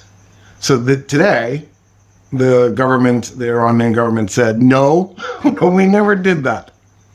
For the record, I would bet you money they're in Qatar right now, secretly talking to each other. So just so we're clear, it may be that Trump isn't lying in this moment. There may actually, I would be surprised if there isn't at least some communication going, because Qatar is fantastic at bringing people who are on opposite sides together and negotiating. Oman is the other one. Like, between Qatar and Oman, these are two big peacemaking. But they've set themselves up to do this. Qatar is really good at the secret negotiations. Oman is really good at the big public negotiations. And they've sort of carved out a peacemaking wedge. You getting the same smoke we are here? I mean, there's no reason for smoke to follow borders. Sorry. No, it's all right. So Trump says this thing. It occurred to me that's exactly what he's going to do. he is going to go get an oil concession from the Islamic Republic. They'll go, all right, here's your oil concession, and then of course Trump will not let ExxonMobil go because they've made him mad, and it's personal. Trump announced that one of the reasons why he's doing this war in Iran, it might be the primary reason he's doing it, is he believes they interfered in the 2020 election, and he wants vengeance for having lost the 2020 election, which he keeps saying he didn't lose, yet then at the same time he's like, but I did, and it was because people interfered. So So he's saying that Iran interfered now in the 2020 yes. election? So he's been saying Venezuela did it. There's no evidence that Venezuela did. Interestingly enough, the Biden administration did say that there was evidence that Iran was interfering in the 2020 election.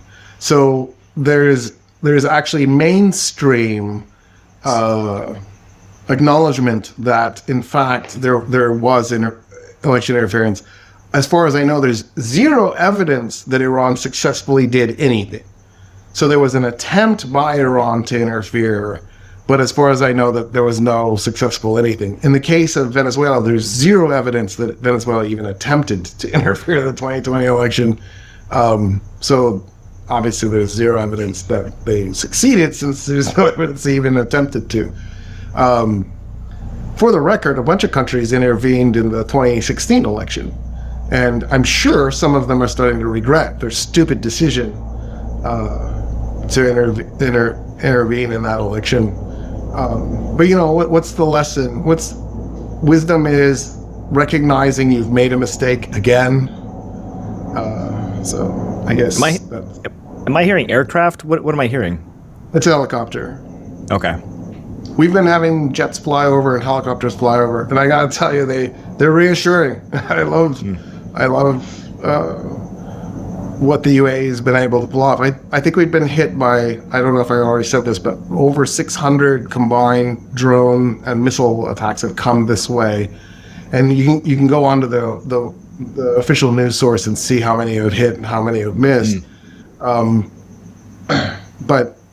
UAE has been the primary target of these attacks because I guess the Islamic Republic wants to hit the jewel of the region, and they fired more missiles at us than they fired at Israel. So if we're, being this, we hate Israel, we want it to burn, like, why are you shooting at us?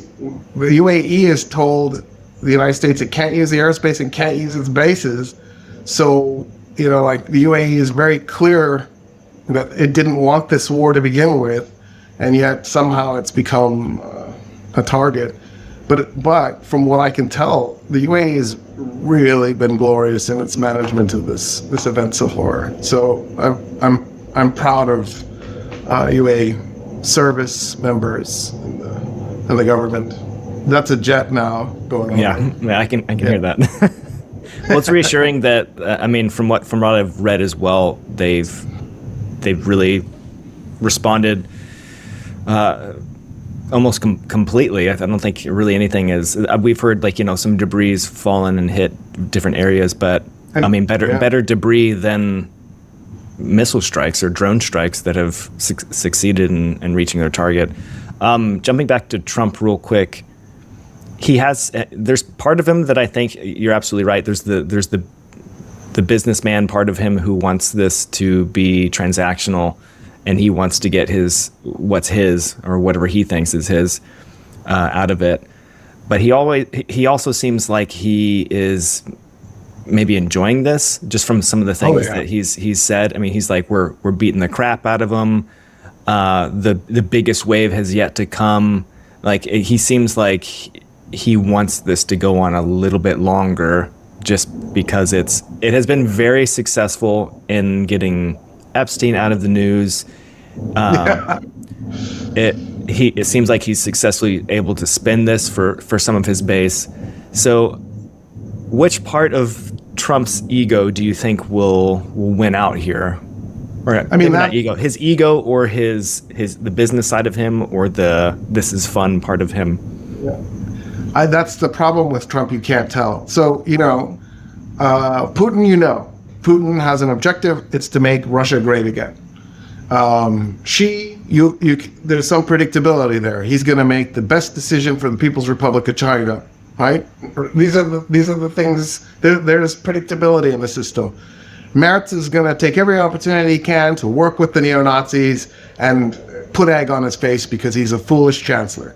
There are things. Boris Johnson is going to set his hair on fire and run screaming naked through the streets like a maniac, and you don't know why, right? Like there are these crazy, but predictable outcomes that Theresa May is going to set herself up through weakness to be one of the longest-lasting, weakest prime ministers in history.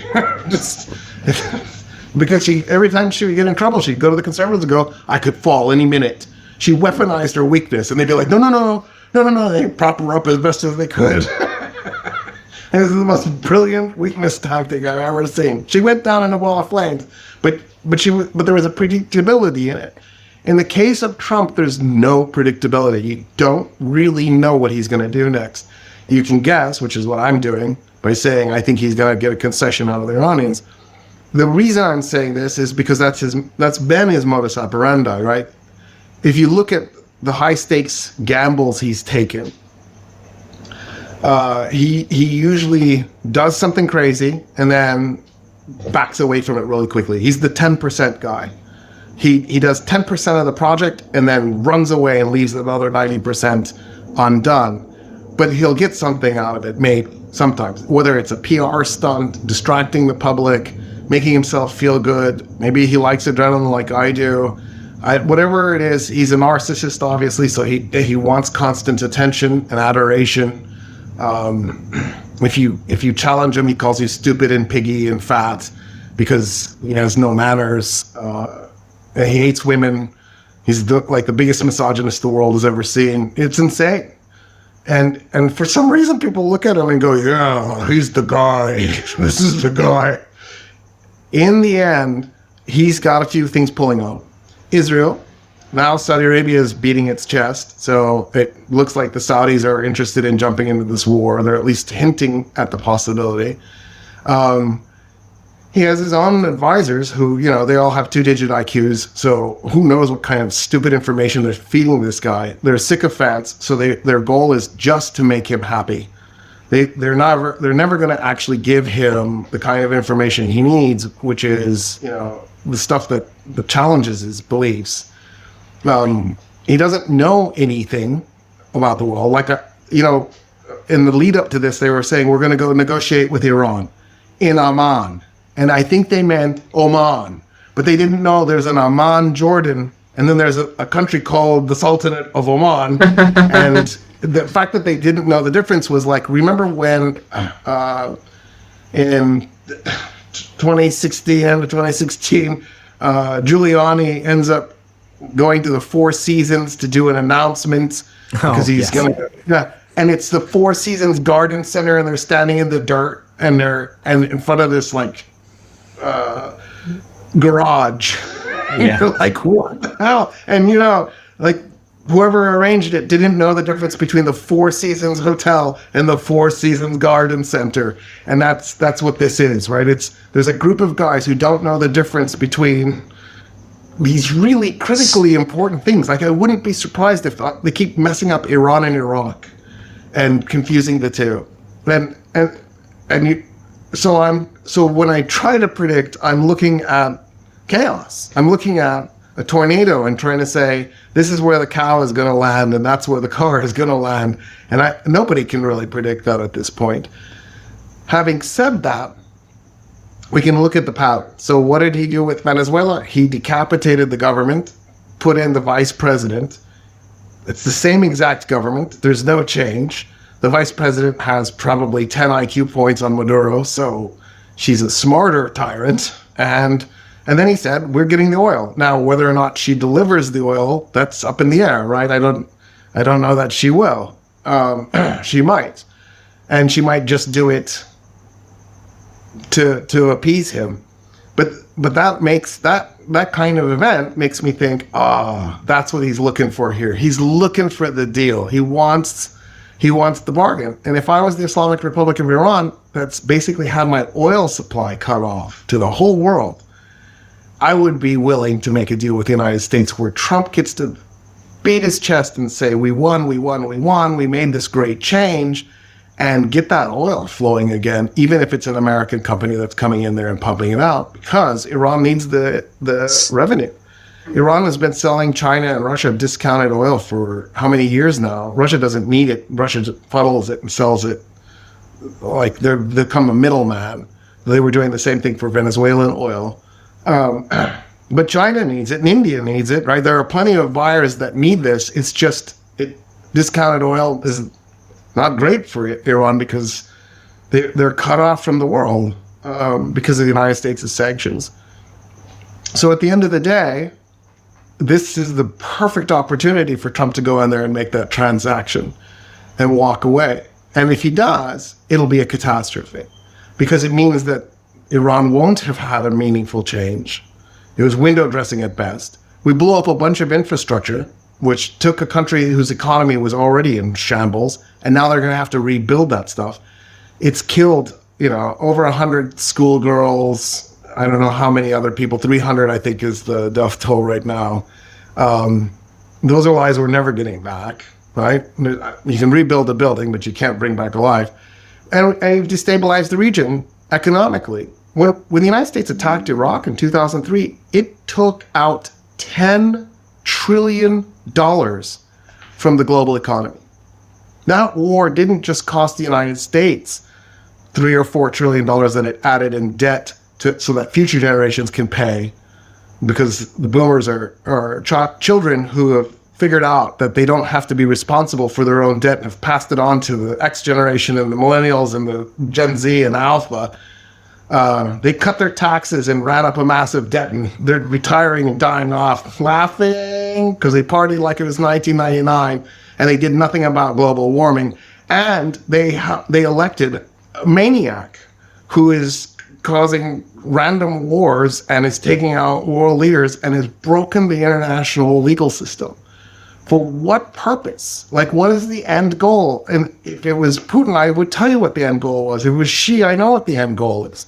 But we don't know what the end goal is with Trump other than self-aggrandizement. Yeah, I mean, that's what I was going to say. The end goal, when we say end goal, we're thinking of, a long-term goal that we've thought about, we've deliberated on, we've asked our closest friends and advisors for advice. I think the end goal in Trump's mind is like, how is this going to be good for me at the end of the day? Like, I don't, it doesn't seem like it goes beyond that. And somehow he uses his base, the way his I guess we can call him charismatic, right? And his own weird way. I don't think he's charismatic, but some people really like the way he is and behaves, which is terrifying to me. I don't like that. It makes me uncomfortable. But it works. So I think his short-sightedness in his own way makes him unpredictable in any longer period of time that we would consider an end game here. You'd mentioned earlier, you made me think of the UK, and you talked about Saudi Arabia maybe getting into this.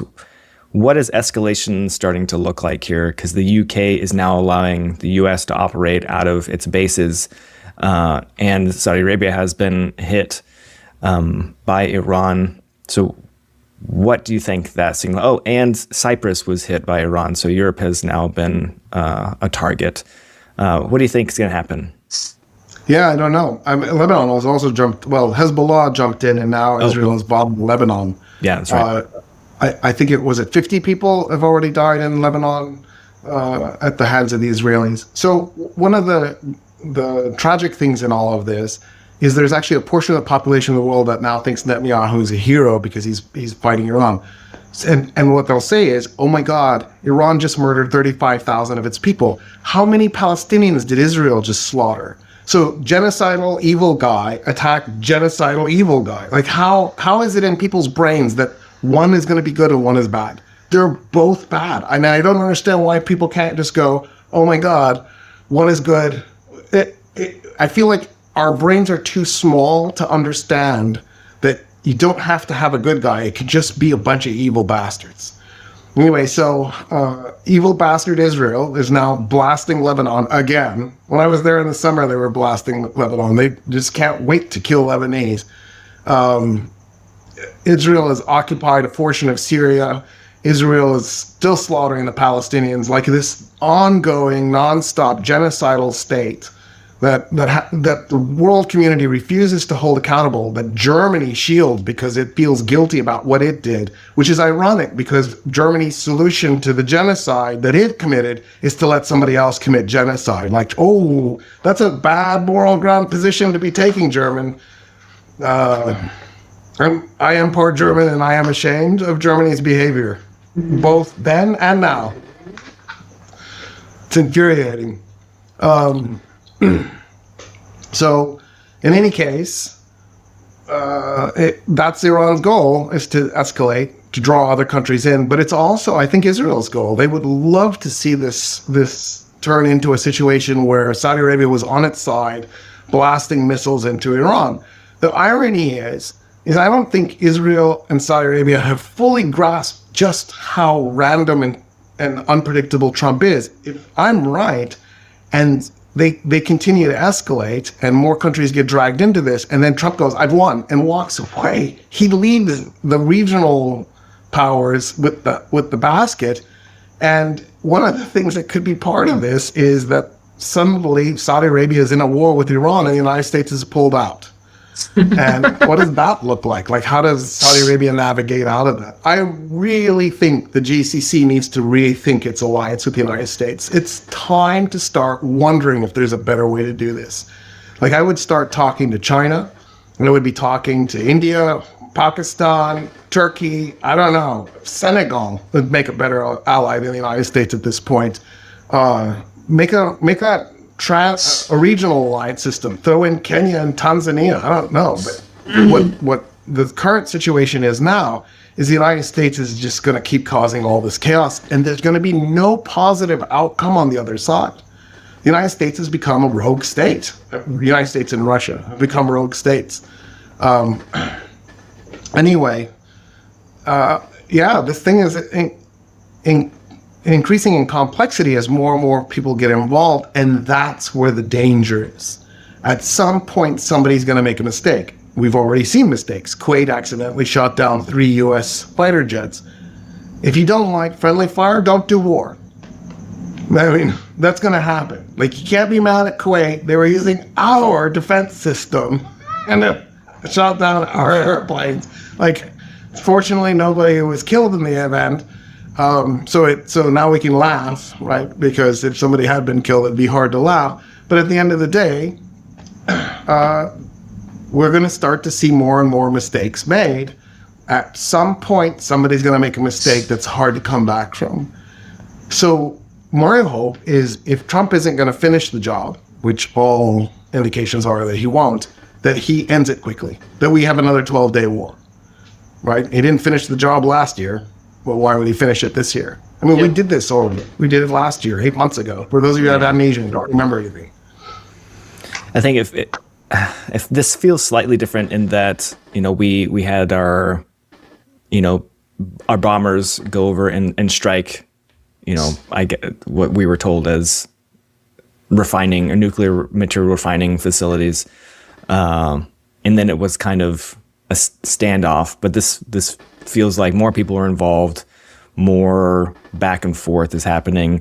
The Ayatollah Khamenei has been killed. His wife has been reported killed. And now there's, Ahmadinejad is dead. For those of you who don't remember, Ahmadinejad was the George Bush Jr. He was like the George Bush Jr. and Trump got together and made a baby, and that baby was Iranian. That was Ahmadinejad. He was this buffoonish, idiotic president of Iran at the end of the Bush administration and into the Obama administration. He died. He was killed in the attack. Oh, I didn't know that. Yeah.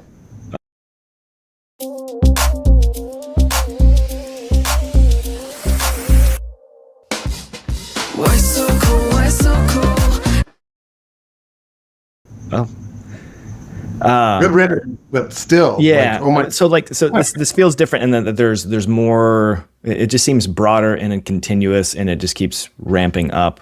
I mean, that I've missed, and I just saw that Macron is suggesting to boost the nuclear arsenal in Europe, which is not a great sign.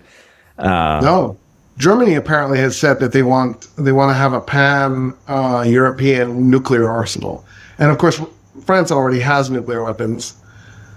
So to do a pan European Union nuclear arsenal, you literally just take the French material and Europeanize it, and you already have your base for doing this.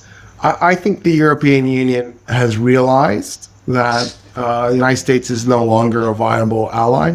I mean, that last conference that NATO had, Merz and Macron both said NATO is dead.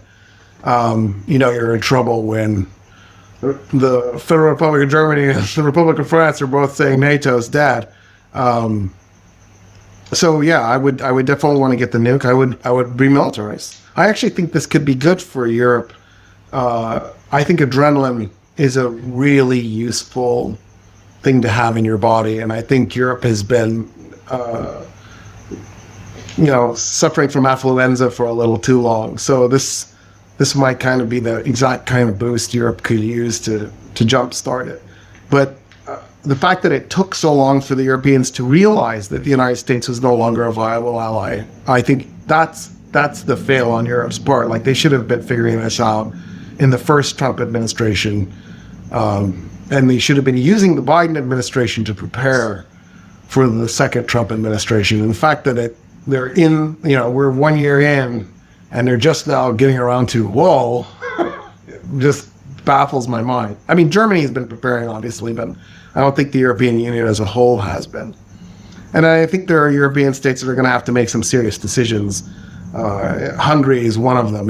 Are you Russian ally or are you a European Union ally? You're going to, at some point, they're going to need to pick, because having it both ways doesn't work in a world where we're heading towards World War III. Like Italy, right? Didn't join World War I until 1915 because they were waiting to see which side was going to win before they jumped in, which is the moral high ground position, of course. And I feel like that's what some states in Europe have sort of positioned themselves as. Hungary being one of them. Like, we'll just wait and see. We're not ready to commit.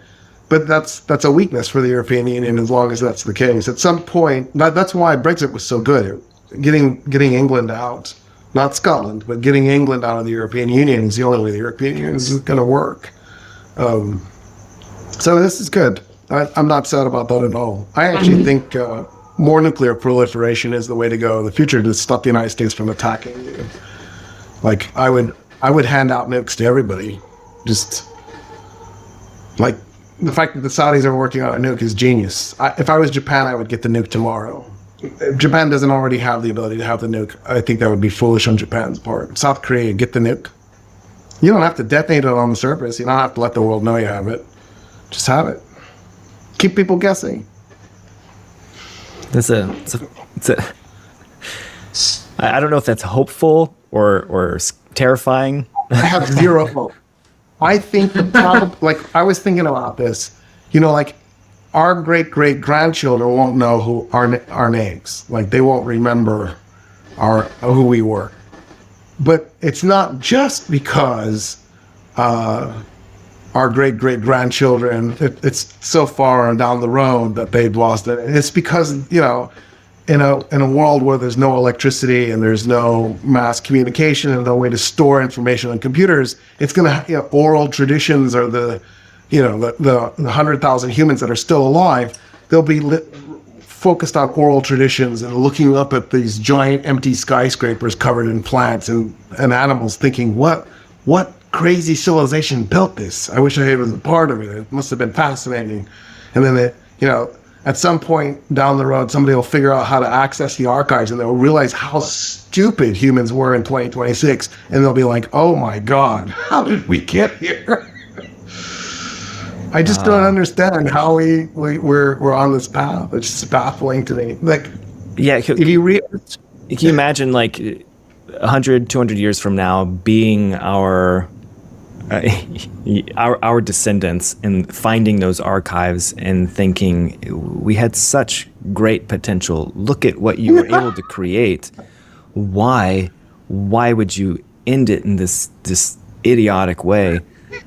Why squander this opportunity? I mean, when you think about all the opportunities we have, they're insane. People aren't starving to death in the world anymore. They're eating to death. Right? People are dying of obesity and diabetes. They're not really dying of starvation. We're in the upside down. This is a new, strange world we're in. We've been to the moon. We've lived in space. I feel like for the people in the International Space Station, the astronauts that are working up there, because it's the International Space Station, it was supposed to be this really unique, powerful symbol of international cooperation, which to them, the astronauts who are up there, it still is, because they are living and working with each other on a daily basis in a very strange environment. And they're looking down thinking, why? Why? It looks deliberate. It's like somebody went, you know what? Things are boring. Let's do something insane. And it's like, why? I don't understand. It's bizarre. And we talked about that before, just the mindset of the oligarchs of this feels boring, let's spice it up a little bit. It's a different perspective. I mean, like, even up in space looking down at Earth, it's the pale blue dot idea. Just everything that's ever happened, everyone you've ever known or have heard of this lives in this tiny little speck of this really unique, miraculous planet that we live on. And right now, there are a few people who control a lot that are deciding to just wreck the place. You can skip this video, but you can't skip the truth. Right now in North Gaza, children are going to bed hungry.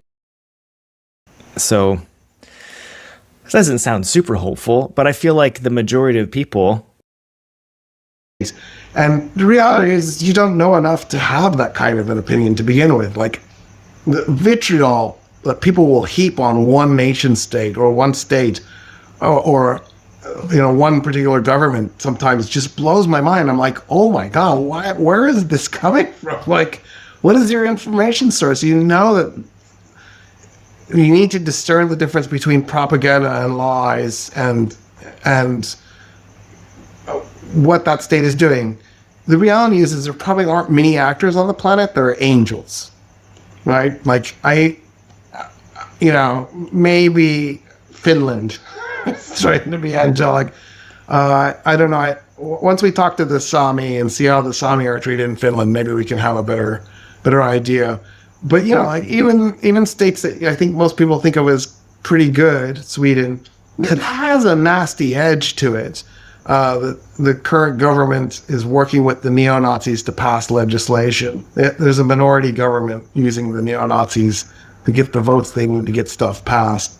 And so I think at the end of the day, the reality is everybody's sort of muddling through, doing a little bit more evil than they probably should.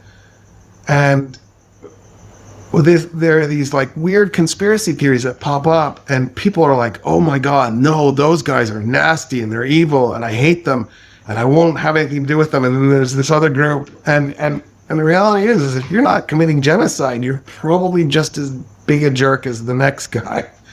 And, like the problem is the people who are committing genocide and supporting genocide, the problem isn't, I'm trying to run an economy and make my state more or less successful. And I'm always surprised by the kind of anger that gets heaped on to states that are average or banal and not doing war crimes. Well, it's kind of like the sibling that is, a good sibling, or that friend that is always doing the right thing. People, or this is the person that we know that's always has integrity and is trying to live the life the best they can and take care of themselves and those around them. People tend not to like those people unless they are having a crisis of their own, right? And then they're like, oh my gosh, I got to go to that friend that always takes care of everyone. But otherwise, that person's being bullied, right? So I don't know. I don't know if there's an answer to that because that's a pretty, as you say, poopy thing. Is right. And then the stuff in between, like the hyper nationalism, like Texans hating on Californians or Texans hating on New Yorkers. You're like, dude, what?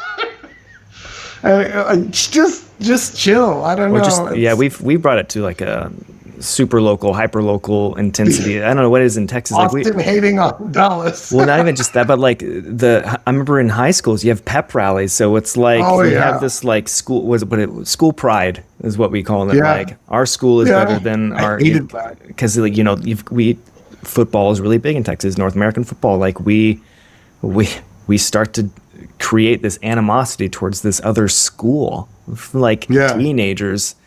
It's like they're prepping us to hate other countries and go to war or something. I have an Emirati friend who went to Texas A&M, and so whenever we talk about it to another person, like, "Oh, Roy's a Longhorn," but I'm an Aggie, I go, "Yeah, we have a very difficult friendship." For those of you who don't know that is a classic rivalry. Yeah. Why? I don't know. Both two great schools in Texas that. Well, come on. Let's not use the word great inappropriately. Two schools in Texas, two universities in Texas. One great, one not great. both public institutions with a long history. Welcome back. We are joined today by Colonel Douglas. Don't worry. By the time Texas is done, neither one will be great because they'll have destroyed both institutions. So. Oh man, it's interesting. I don't know if professors aren't allowed to talk about topics anymore. What was the term they used? Controversial topics, which was literally don't talk about anything anymore. Just professors. Yeah. So I teach at Stephen F. Austin State University, which is part of the University of Texas system. You will be fired soon.